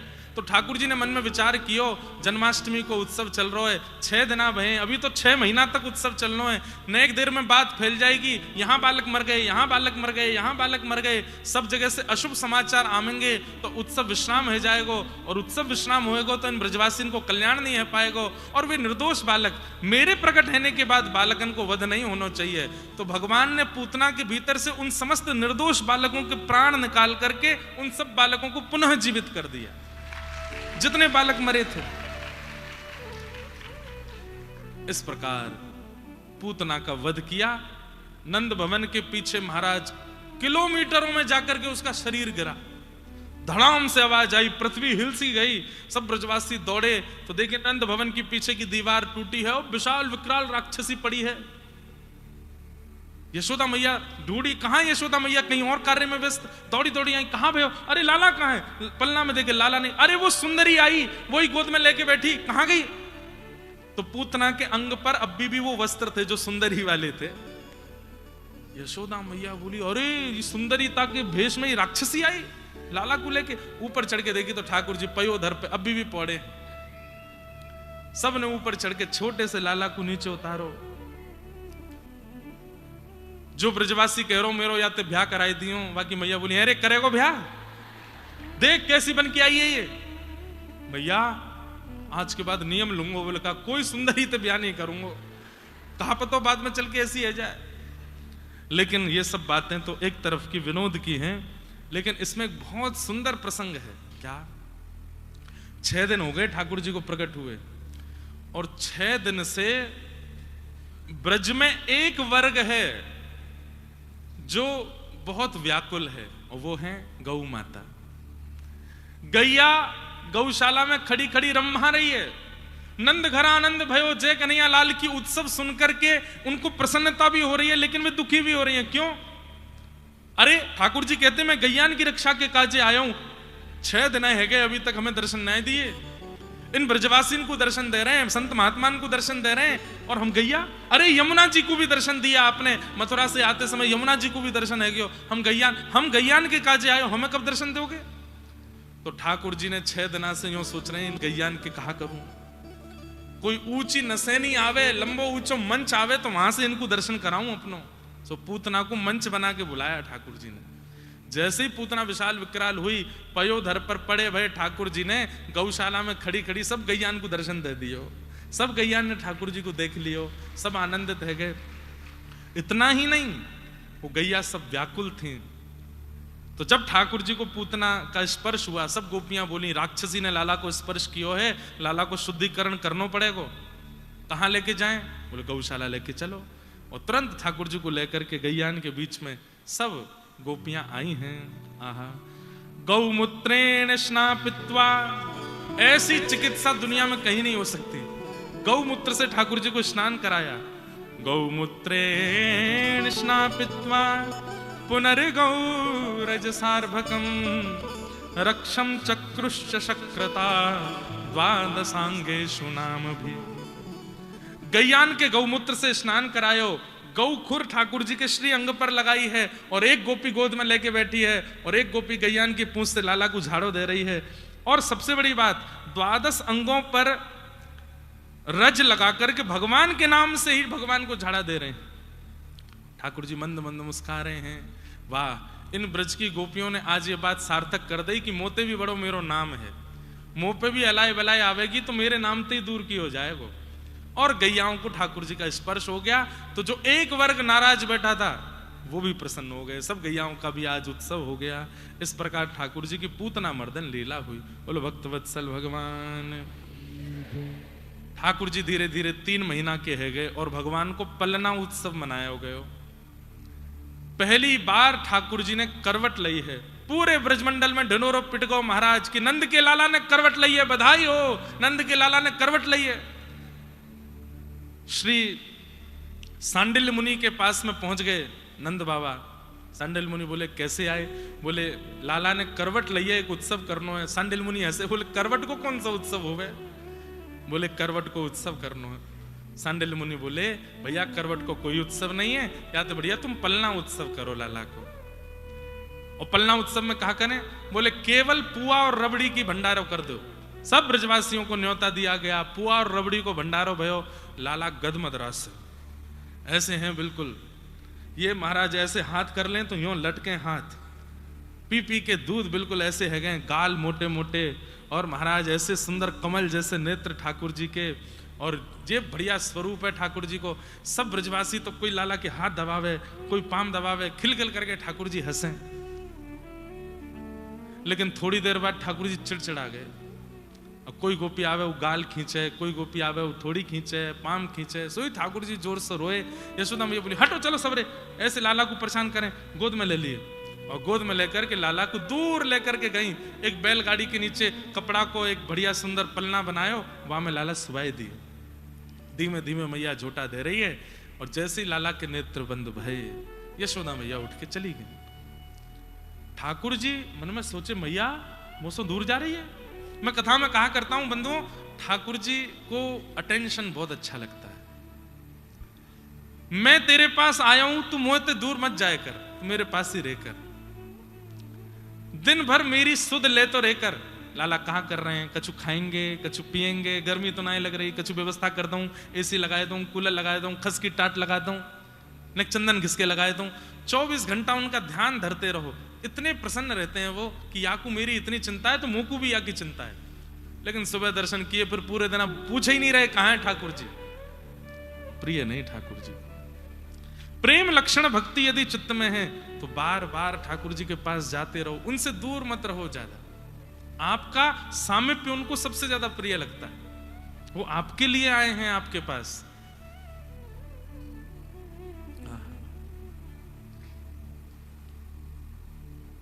यशोदा मैया जैसी जान लगी, ठाकुर जी बोले मैया बड़े बड़े योगी तपी सन्यासी विरक्त हजार हजार वर्ष तक हिमालय पर तपस्या करते हैं, तब भी मेरी एक झांकी नहीं देख पाते, और मैं तेरे यहां लाला बन के आयो, तुम मुझको अकेलो छोड़ के जा रही है? अभी बताऊं, रुक जा। सोई ठाकुर जी ने अपनो पाम लंबो कियो और लंबो करके बैलगाड़ी में मारी। ठाकुर जी ने तभी देखी ऊपर सक्टासुर नाम का दैत्य भी बैठा है। अब यहां उद्देश्य दैत्यवध नहीं था, उद्देश्य तो यशोदा मैया को बुलाना था। जैसे ही पाद प्रहार किया, बैलगाड़ी 3 बार आकाश में घूम करके नीचे गिरी, सबरे मटका फूट गए और उन्हीं के बीच दबके सक्टासुर भी मर गए। जोर की आवाज भई। यशोदा मैया ने पीछे मुड़ के देखी तो बैलगाड़ी गिरी पड़ी है। ब्रजवासी सब दौड़े, जाकर के देखी तो वहां पे मटकी में दूध घी दही भयो और वहां के बीच में ठाकुर जी पड़े हैं। यशोदा मैया ने उठा करके हृदय से लगाए। बैलगाड़ी कैसे पलट गई? इतनी बड़ी बैलगाड़ी, कोई हवा भी नहीं आई, आंधी भी नहीं आई, तूफान भी नहीं आया, और ये बैलगाड़ी पलटी कैसे? छोटे छोटे बालक वहां खेल रहे थे, वे आकर के बोले मैया हम बताएं। बोले बताओ।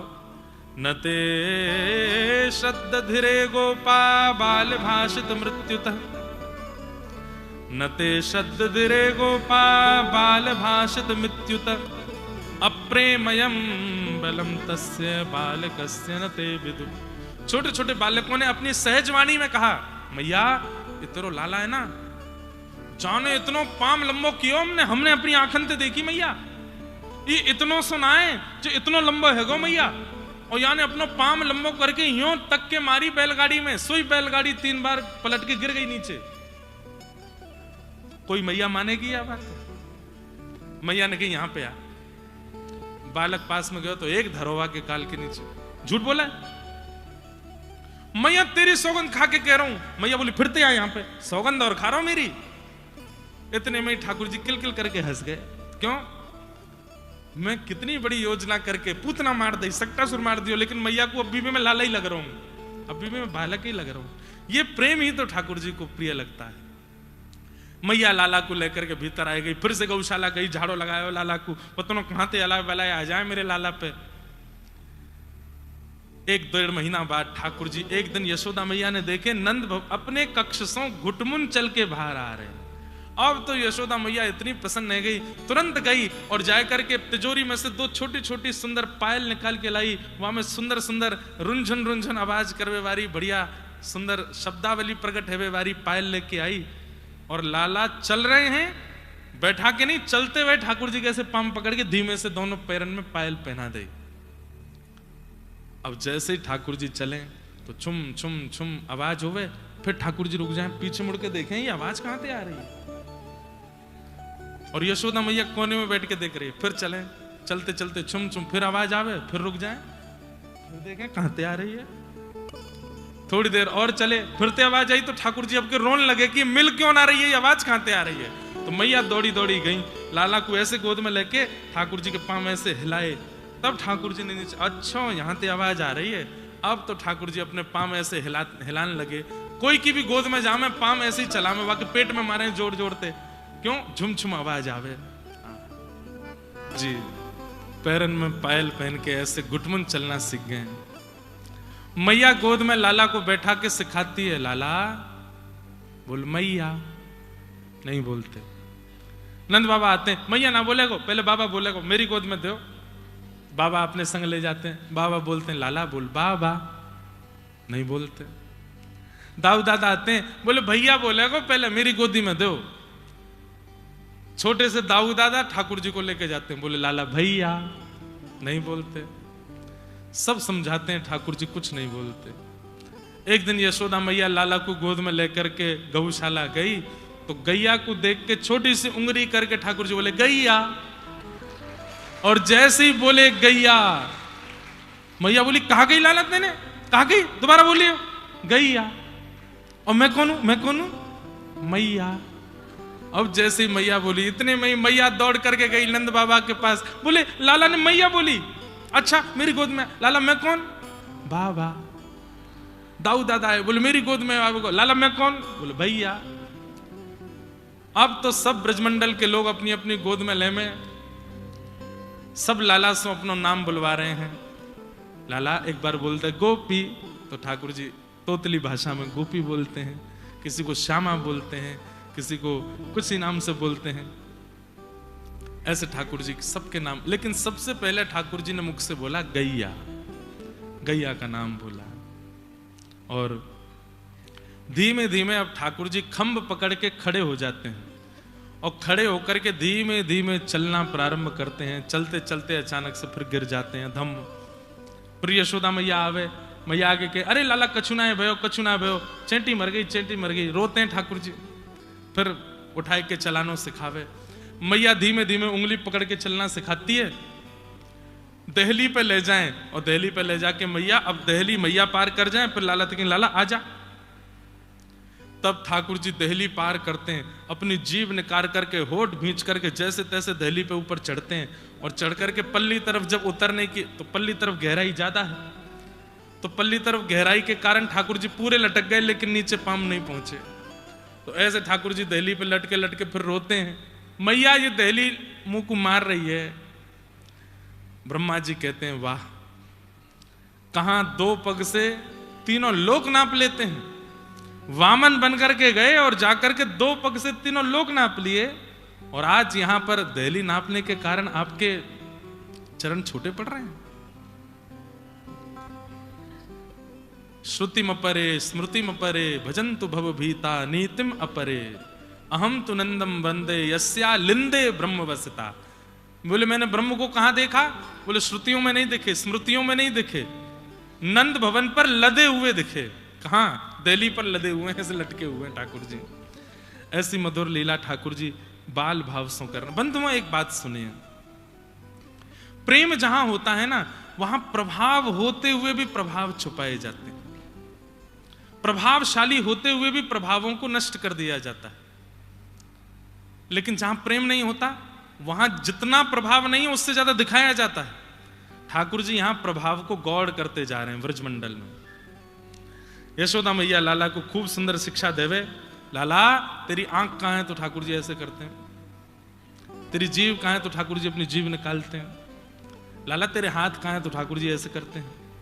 और तेरे पाम कहां है? तो ठाकुर जी अपने पैर हिलाते हैं। पेट कहां है? तो ठाकुर जी ऐसे करते। कभी कभी गलती कर देते, पेट कहां है? तो यूं करते हैं, ये पेट है लाला, ये है। ऐसे करके ठाकुर जी सब सीख रहे हैं, कहां मेरे हाथ पैर। छोटे बच्चों को सिखाते हैं, आइस बताओ, आइस कहां है? बच्चे करते हैं ऐसे, आइस।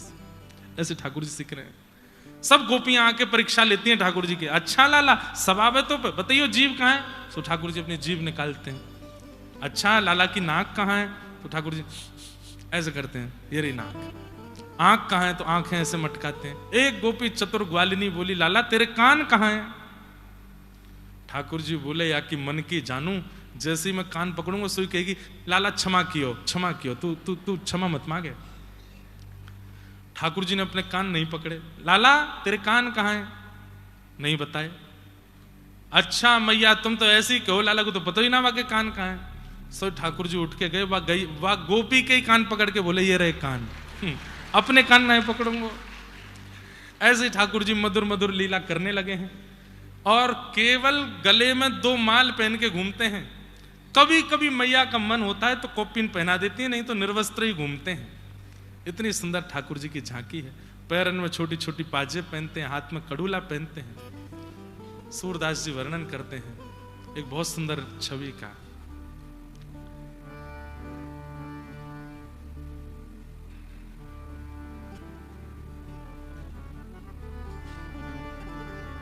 हे हरि अपने आंगन कछु गावे, हे हरि अपने आंगन कछु गावे। तनिक तनिक हाथन सो अपनी, तनिक तनिक हाथन सो गायन टेर बुलावे, गायन हे हरि अपने आंगन कछु गावे, हे हरि अपने आंगन कछु गावे। कुछ गा रहे हैं, क्या गा रहे हैं ये नहीं पता, कुछ गा रहे हैं, और कुछ गा करके अपने गायन पे खुद ही नाच रहे हैं। और बीच बीच में बछड़ा बछिया, नंद भवन में गैया बछड़ा बछिया बंधे नहीं रहते, खुले रहते हैं। तो कभी कभी बछड़ा बछिया ठाकुर जी की पाजेब सुन के और उनके मुख की स्वर सुन के छोटी छोटी बछड़ा बछिया वहां आ जाते हैं, नंद भवन के बाहर आके खड़े हो जाते हैं। तो ठाकुर जी अपने हाथों से ऐसे उनको बुलाते हैं भीतर। तो कुछ कारी धोरी छोटी छोटी गैया ठाकुर जी को आकर के घेर लेती हैं। फिर ठाकुर जी क्या करते हैं, माखन की मटकी पास में ही रख देती है मैया, भूख लगे तो खा ले को। तो ठाकुर जी वहां से माखन ले में, कछु खा में, कछु उन गैयान को खवा में, तो गैया अपना मुंह हटा ले, नहीं खा में, सो फिर क्या करते हैं, अपने अंग पे लगा लेते हैं, और अपने अंग जगह जगह अंग पे लगा के फिर अंग उसके मुख के पास करते हैं। फिर जब वो बछड़ा बच्चिया जीव निकाल के चाटे, सो खिलखिल करके ठाकुर जी जोर से हंसते हैं। सूरदास जी कहते हैं ठाकुर जी के इस रूप माधुरी और इस आनंद माधुरी का दर्शन करके देवता लज्जित हो रहे हैं कि हम काय बात के देवता हैं।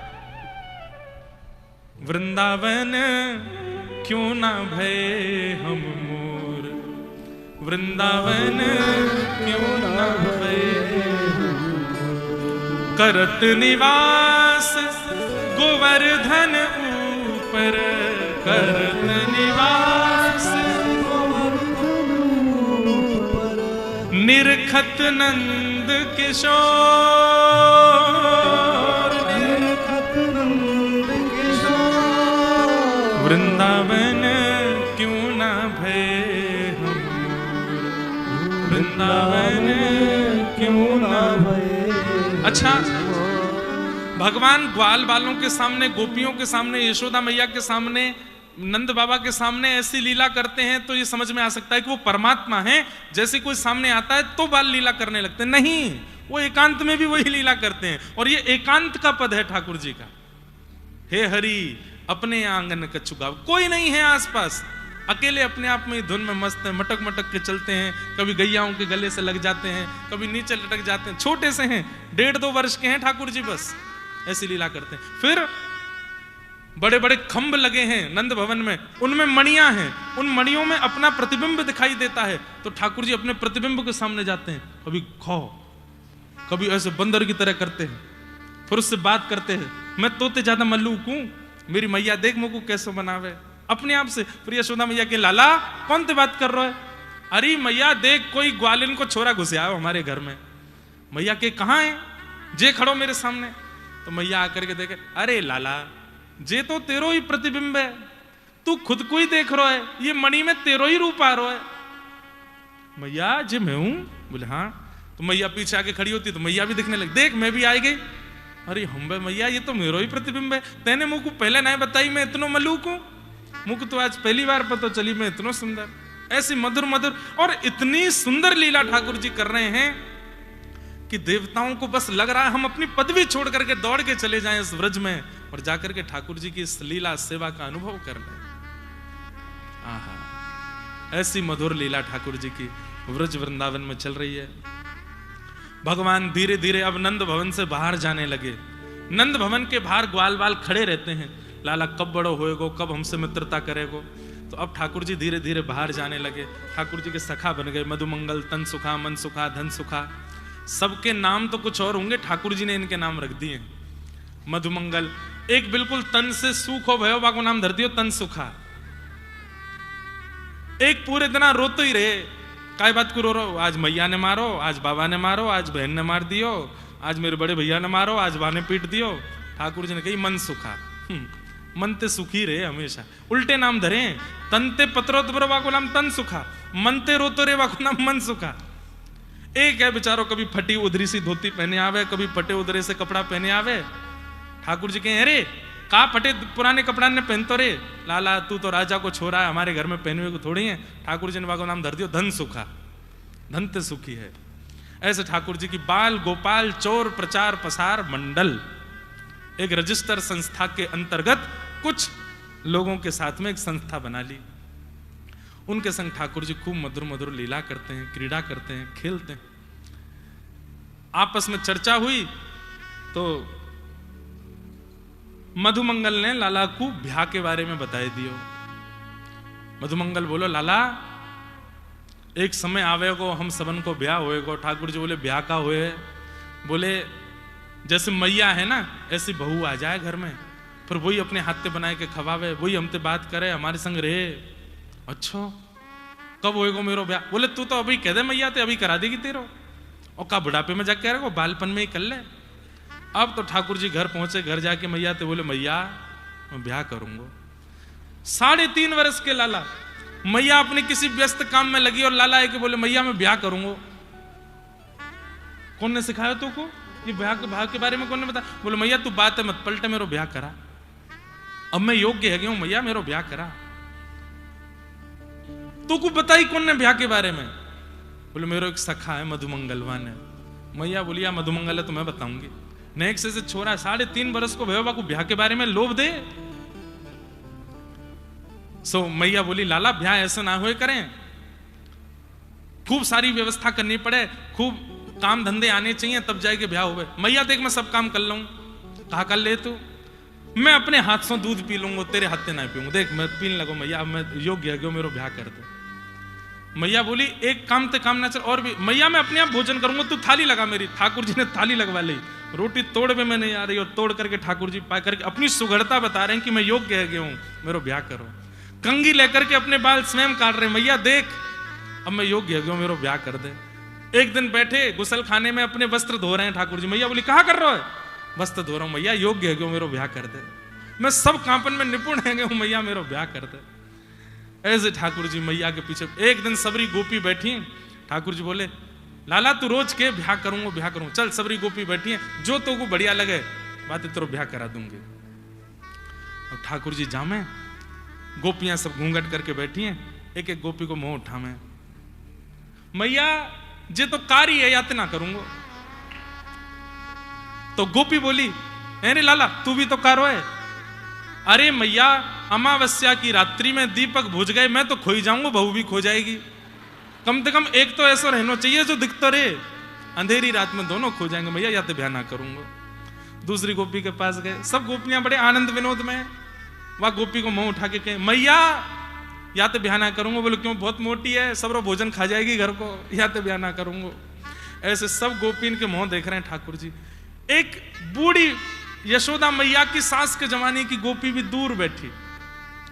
वाके नेत्रन से प्रेम के आंसू गिर रहे हैं, खूब जोर जोर से हंस रही है लाला की लीला देख के। लेकिन वाके अचानक मन में आई मैं भी थोड़ी युवा होती तो इन गोपीन के बीच में बैठती, लाला मेरो भी घूंघट उठाए तो।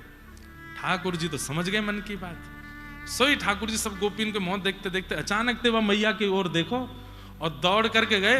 वाह को उठाया मुंह तो सब गोपी हंसने लगी। अरे लाला पर अम्मा को मुंह देख रहा है। और ठाकुर जी धम्मते वही की गोदी में बैठ गए। और मैया तो बोले मैया या तो मेरो ब्याह कराए थे। मैया बोली अरे लाला वाक्य दांत नाए, 4 आदमी वाको उठावे में लगे, चल फिर आवे ना तू बात ब्याह करेगो। तो मैया मेरे भी दांत ना है, या के भी दांत ना है, दोनों लापसी में ही काम चलाए ले करेंगे।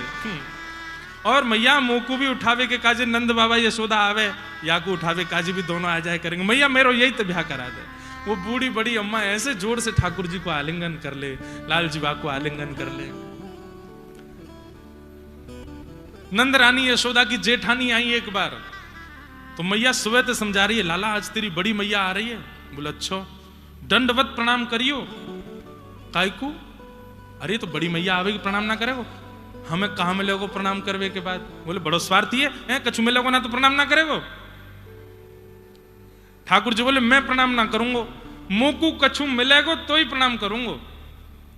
तो मैया ने ऐसी बोल दी कि कहीं नाक नहीं कट जाए, बड़ी मैया आवेंगी घर पे।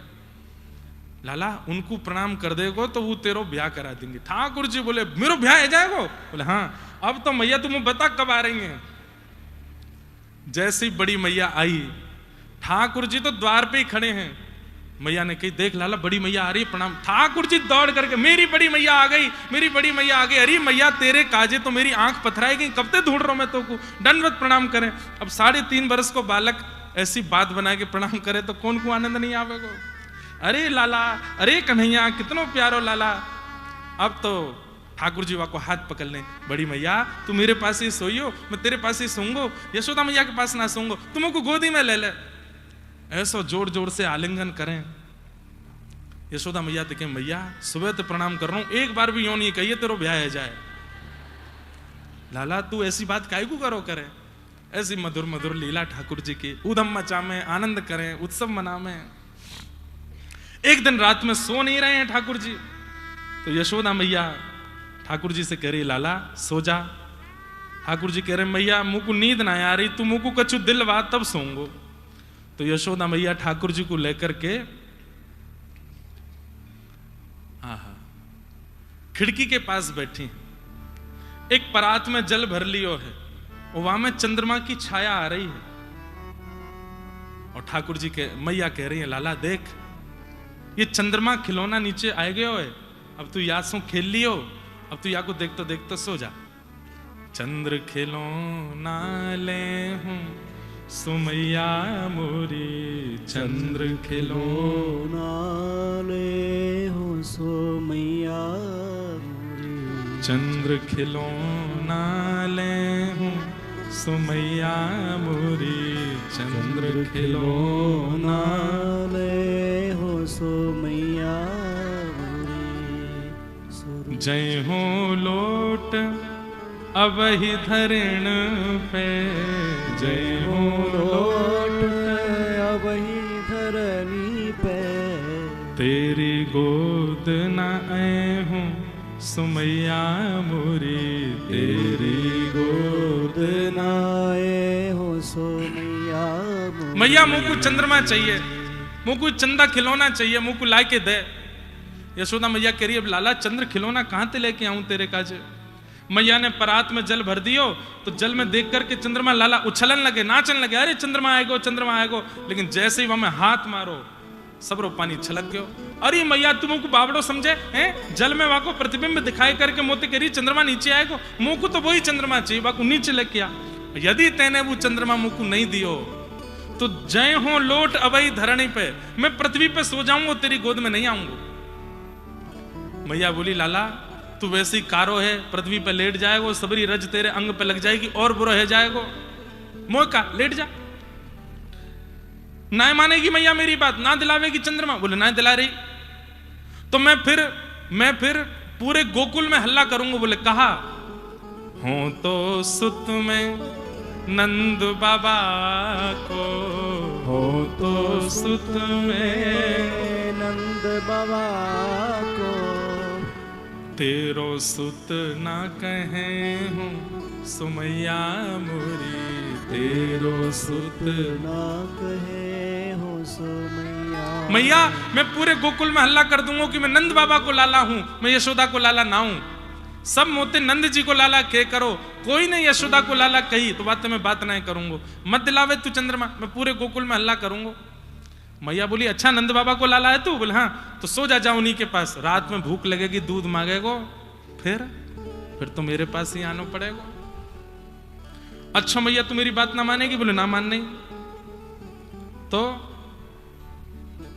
सुरभि को पे पान न करी हूँ, सुरभि को पे पान न करी, मैं गैयान को दूध पीना बंद कर दूंगा कलते, और बेणी सिर ना गुथे हूँ सुमैया मोरी, बेणी सिर ना गुथे हो मैया कलते गैया को दूध पीना बंद। और सुन तू रोज कंगी लेके मेरी घुंघराले केशन की ऐसी बेणी ऊपर जूड़ा बनाए के धर दे, कलते तोते अपने जूड़ा नहीं बंधवाऊंगा। मैया बोली मत पीवे दूध, वैसे कारो है, सफेद दूध नहीं पीवेगो तो और कारो है जाएगो, और मोते अपनी बेणी नहीं गुथावेगो, अपने केश नहीं बनवावेगो तो जुआ पड़ जाएंगी तेरे बारन में, और वो जुआ काउदना तो को पकड़ के ले जाएंगी, खींच के जमुना जी में फेंक आएंगी। ऐसी छोटी छोटी बात बालकन से करें, ऐसी बात है। जब ठाकुर जी सोचने लगे अब कहा बोलूं, मैया तो सब जगह ते मना कर रही है, तो फिर मैया ने थोड़ी देर बाद आगे आ बात सुन मेरी, आगे आ बात सुन लाला चल मां दूर खड़ो मत, मेरे पास आ, एक बात बतानी है तो। ठाकुर जी बोले मैं नहीं आ रहा हूं। बोले ऐसी बात है बलराम हूं ना जनई हो, जो बलराम को नहीं पता चलनी चाहिए, केवल तू को पता चलनी चाहिए। ये बात सुनते ही ठाकुर जी दौड़ के आए, मैया जल्दी बता दे मेरे कान में कौन सी बात है। दाऊ दादा को नहीं पता चलना चाहिए, पहले मुंह को बता दे। हंस समझाए कहत यशोदा, हंस समझाए कहत यशोदा, गोद में लेकर के मैया और कह रही है लाला पीछे पड़ो रे, चंद्रमा चाहिए चंद्रमा चाहिए चंद्रमा चाहिए, या चंद्रमा की रट छोड़, यासु बढ़िया एक वस्तु दूंगी तो क्यों। बोले कहा तो को नई दुल्हनिया दे हूं सो लाला मेरे, नई दुल्हनिया ले सो लाला अब तो जैसे ही कही मैया ने कि नई दुल्हनियां दे हूं, इतने तो ठाकुर जी कूद पड़े और कूद करके मैया ते बोले, मैया तेने ऐसी बात कर दी है, मैं कहा बताऊं। अब मेरी बात सुन। बोले कहा, तेरी सो मेरी सुन मैया, तेरी सो मेरी सुन मैया, मैं अब ही बिहावे जय हूं। मैया मैं अब ही ब्याह करवे जाऊंगा, तू तैयारी कर और मुझको लेके चल। अब तो चंद्रमा छोड़, ठाकुर जी तो रोने लगे, जोर जोर से रो में। मैया बोली कहां? बोले ब्याह करूंगा, अब ही करूंगा। यशोदा मैया लाला को गोद में लेके बैठी है। सूरदास जी महाराज चंद्र सरोवर पर बैठे बैठे लिख रहे हैं और नेत्रों से अश्रु बहाते हुए कह रहे हैं, सूरदास हैं कुटिल बराती, सूरदास है कुटिल बराती, गीत सुमंगल गए हूँ सुमैया मेरी, गीत सुमंगल गए हो सो मैया। ऐसे ठाकुर जी कभी ब्याह की जिद करें, कभी चंद्रमा की जिद करें। यशोदा मैया को 24 घंटा मन लगो ही रहे ठाकुर जी सो।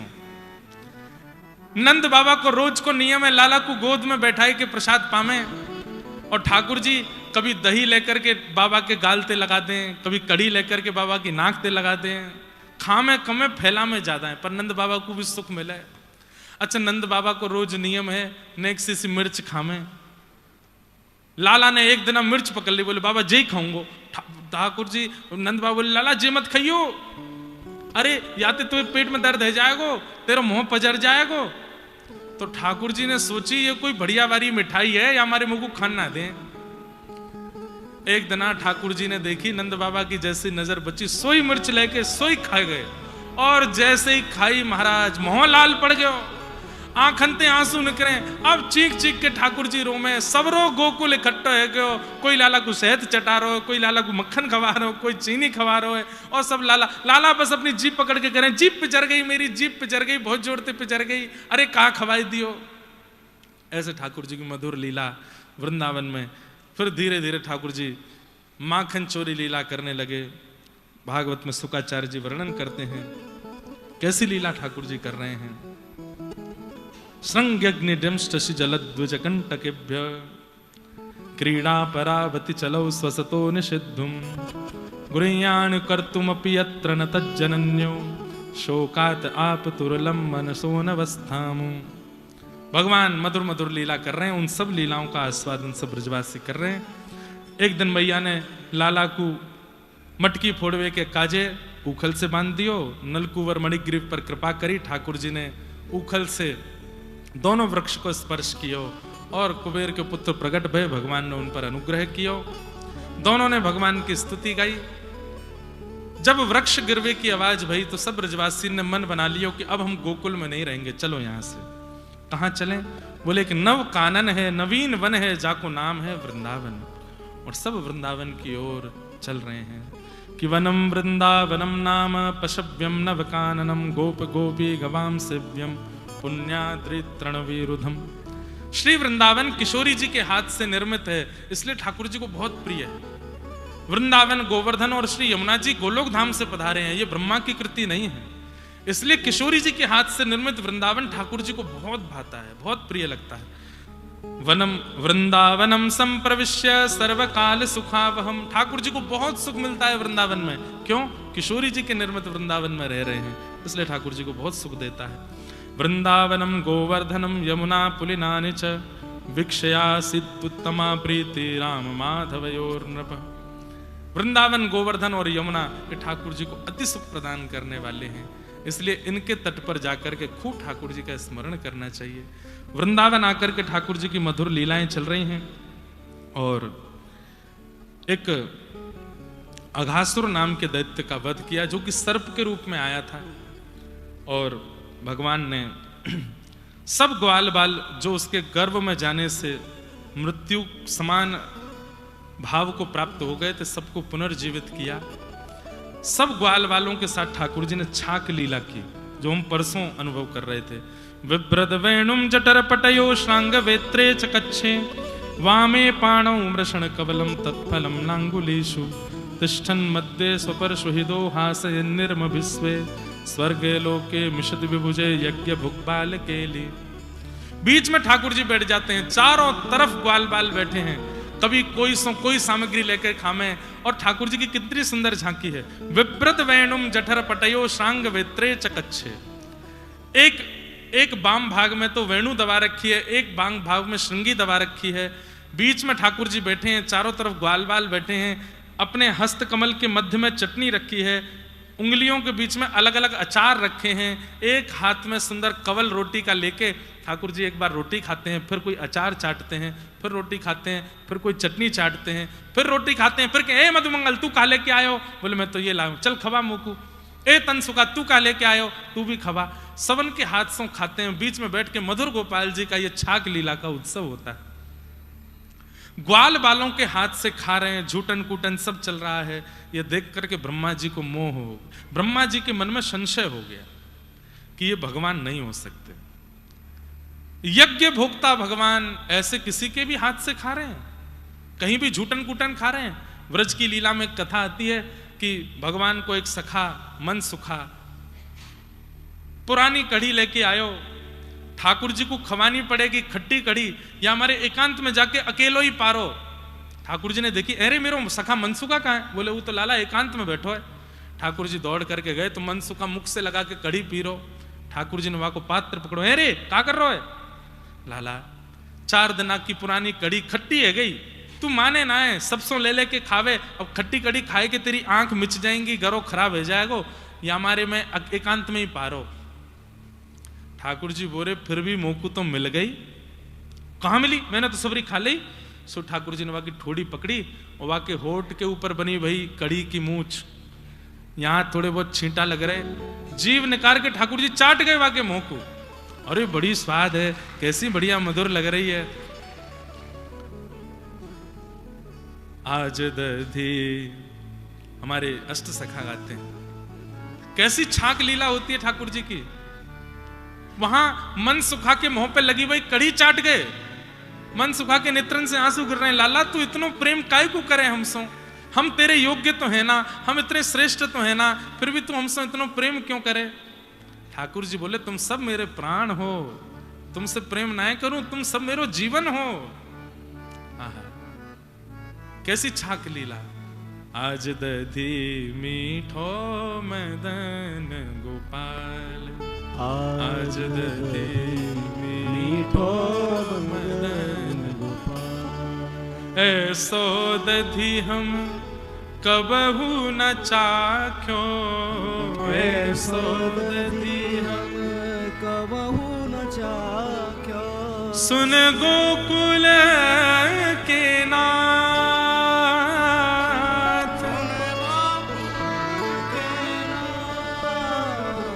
आज दधी मीठो मदन गोपाल, आज दधी मीठो। अपने हाथ से सब ग्वालन को ठाकुर जी दही दे रहे हैं और सब ग्वाल बाल सुंदर सुंदर बड़े बड़े पत्तरन के दोना बना बना करके कढ़ी पा रहे हैं, खीर दही पा रहे हैं। कछु ग्वाल बाल रह गए और सबरी दही पूरी है गई। सो ठाकुर जी बोले जो नहीं पायो सुनो मेरे भैया, जो नहीं पायो सुनो मेरे भैया। अब बगल बंदी को ऐसे ऊपर करके ठाकुर जी दही दे रहे, सब यहां तक दही सनी भई है। जिनको दही नहीं मिली है वो कहा करो, जे नहीं पायो सुनो मेरे भैया, जे नहीं पायो सुनो मेरे भैया। मेरी हथेली चाट, मेरी हथेली चाट। अरे ऐसा प्रेमी कोई है सके? आप अपने सखा के साथ में एक थाली में भोजन कर रहे हो, भोजन करने के बाद कभी ऐसा होगा कि आप अपने सने भाई हाथ को ले भैया या कुछ चाट ले? कभी नहीं हो सकता। ठाकुर जी अपने सने भाई दही के हाथ को ग्वाल बालन को दे रहे हैं, अरे जे अंगूठा तेरो, जे वारी उंगली तेरी, ये उंगली तेरी, सबरे चाट ले। और सब ठाकुर जी के हाथ को चाट रहे हैं। आकाश में खड़े हुए ब्रह्मा जी बोले ना, ये भगवान नहीं हो सकते, ये परमात्मा नहीं हो सकते। और बस इसी संशय के कारण ग्वाल बालों का हरण करके ले गए। भगवान हाथ धोकर के यमुना जी से आए, देखा सब ग्वाल बाल कहाँ हैं, ढूंढा नहीं मिले, नेत्र बंद करके ध्यान लगाया तो पता चला कि ब्रह्मा हरण करके ले गया। ठाकुर जी बोले इस ब्रह्मा को इतनी हिम्मत। अब सोचो जब ब्रह्मा जी की मति घूम सकती है ठाकुर जी की लीला पे, तो हम तो मानव हैं। भगवान ने सारे ग्वाल बाल अपने अंग से प्रकट कर दिए। श्री कृष्ण ही ग्वाल बाल बन गए, श्री कृष्ण ही गैया के बछड़ा बचिया सब बन गए। हमारे पूज्य नाना जी कितनी सुंदर बात बताते हैं यहाँ पे कि गोपियों के मन में आता था कि काश कन्हैया हमारो लाला हो, तो गैयान के आतो कि काश कन्हैया हमारे बछड़ा होते। आज ठाकुर जी ने सबकी इच्छा पूरी कर दी, सबके ग्वाल बाल बछड़ा बचिया सब ठाकुर जी बन गए। अब जैसे ही आज गौ चारण करके लौटे हैं, गोपियों को अपने छोटे गोद के बालकों से उतना प्रेम नहीं हो रहा जितना प्रेम ठाकुर जी के सखाओं से हो रहा है। उनको गोद में लेके बैठी हैं, क्यों? सबके अंग से ठाकुर जी जैसी सुगंधी आ रही है, सबके मुखमंडल पर ठाकुर जी जैसी प्रसन्नता और ठाकुर जी जैसा आकर्षण आ गया है। गैया भी सब इतनी मचल गई हैं, क्यों? वो बछड़ा बछिया जो ठाकुर जी के संग जाते हैं उन सबको दूध पिलाने में अत्यंत सुख मिल रहा है, क्यों? सब ठाकुर जी बन गए। और एक आध दो दिन के लिए नहीं, 1 वर्ष के लिए ग्वाल बाल बछड़ा बछिया सब ठाकुर जी बन गए। ब्रह्मा जी ने अपना काम किया, ठाकुर जी ने उसमें भी एक स्वाद दे दिया, सब ब्रज को अपना आस्वादन करा दिया। एक दिन बलराम जी बोले यह ब्रजमंडल की स्थिति कछु विचित्र सी क्यों लग रही है? बोले क्यों? इतनो प्रेम। गारी दे के बोले जहां पे ब्रज में वहां इतनो प्रेम। अरे गोपी बड़े बड़े ग्वालान को ऐसे गोद में लेके डोलें, इतनो पुचकारें, इतनो प्रेम करें, गैया कभी लात ना मारे, सबरे बछड़ा बछियान को अपने समीप रखे, इतनो प्रेम क्यों है रोए? दाऊ दादा तो शेष नाग है। नेत्र बंद करके ध्यान लगा करके देखा तो सब जगह कृष्ण है। आगे कृष्ण पाछे कृष्ण, इत कृष्ण उत कृष्ण, जित देखूं उतित कृष्ण माई रे। इसलिए व्रज 84 कोस के एक कण भी ऐसा नहीं है जो ठाकुर जी के चरणों के स्पर्श से ना बचा हो, क्योंकि इतने असंख्य रूप धारण करके पूरे 84 कोस को पवित्र कर दिया ठाकुर जी ने। 1 साल बाद ब्रह्मा जी के मन में आया, अच्छा ब्रह्मा जी का 1 साल नहीं हुआ था, सतयुग त्रेता द्वापर इतनी जब 71 बार बीतते हैं तब ब्रह्मा जी का 1 दिन होता है, तो ब्रह्मा जी के तो चंद सेकंड ही निकले थे। ब्रह्मा जी बोले देखूं तो सही नीचे बैलू पिया कृष्ण कैसा होगा। नीचे आकर के देखा सबरे ग्वाल बाल बछड़ा बचिया जितने ब्रह्मलोक में सब नीचे भी हैं। ब्रह्मा जी समझ गए मेरी जैसी कृति मैं भी दोबारा नहीं बना सकता, पर ये दोबारा बनाने की सामर्थ्य केवल परमात्मा में है। मैंने संशय करके भूल कर दी, भगवान से क्षमा मांग लेता हूं। ब्रह्मलोक गए थे बछड़ा बछियाओं को वापस लेने के लिए, इनसे पहले ठाकुर जी वहां पहुंच गए और ब्रह्मा बन करके बैठे हैं। ब्रह्मलोक में जैसे ही ब्रह्मा जी ने प्रवेश किया, देखा सामने सिंहासन पर शंख चक्र गदा पद्मधारी ठाकुर जी विराजमान हैं। चरणों में बैठ करके क्षमा मांगी, ठाकुर जी मुझे क्षमा कर दें, मुझसे अपराध हो गया, मैंने बहुत बड़ी गलती कर दी, मैं पहचान नहीं पाया आपके रूप को। तो बोले काय बात के ब्रह्मा हो, हमारे रूप माधुरी को नहीं पहचान पाते? तब ब्रह्मा जी ने स्तुति गा करके कई बातें यहाँ पर कहीं, बहुत सुंदर है स्तुति ब्रह्मा जी की, पर उसका भी हम केवल प्रणाम मात्र करते हैं। भगवान ने आगे कई लीलाएं प्रारंभ कर दी, धेनुकासुर का वध किया। तत्पश्चात मधुर मधुर लीलाएं अलग अलग ऋतुओं की ठाकुर जी करने लगे। गैया चराने के लिए जाते हैं, गैयाओं की सुंदर गौरज भगवान के श्री अंग से आकर के लगती है और उस भाव का दर्शन करके गोपियां अत्यंत आनंदित होती हैं। 2 बार आग लगी, दोनों बार ठाकुर जी उसको पी गए। ब्रजमंडल की वेणु गीत का प्रसंग आता है जहां पर ठाकुर जी वेणु बजाते हैं और किलोमीटरों दूर बैठी घरों में गोपियों को ठाकुर जी की रूप माधुरी का दर्शन होने लगता है।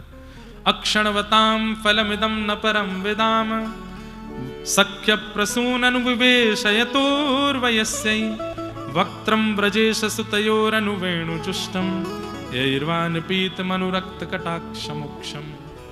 गोपियां कहती हैं यदि आपके पास आंख हैं और इन आंखों से आपने दुनिया देखी लेकिन कभी श्याम सुंदर को गैया चराते हुए नहीं देखा, तो इन आंखों को पाने का कोई साफल्य नहीं। अरे ऐसा जप करो, ऐसा तप करो, ऐसे नियम करो, ऐसे साधन करो कि काऊ दिना ठाकुर जी गैया चराते भई आपको दिख जाएं। आहा गौ चारण लीला, उसका दर्शन करके गोपियां अति आनंदित हुई। हमारा भाव तो था कि हम वेणु गीत तक कथा करेंगे, खूब विस्तार से सुनाएंगे, पर व्रज लीला में ही ठाकुर जी के प्रारंभिक लीलाओं में ही इतने व्यस्त हो गए कि यहां तक पहुंच नहीं पाए। पर वेणु गीत है बहुत सुंदर। यदि आप लोग अनुमति देंगे तो कल हम वेणु गीत सुनाएं।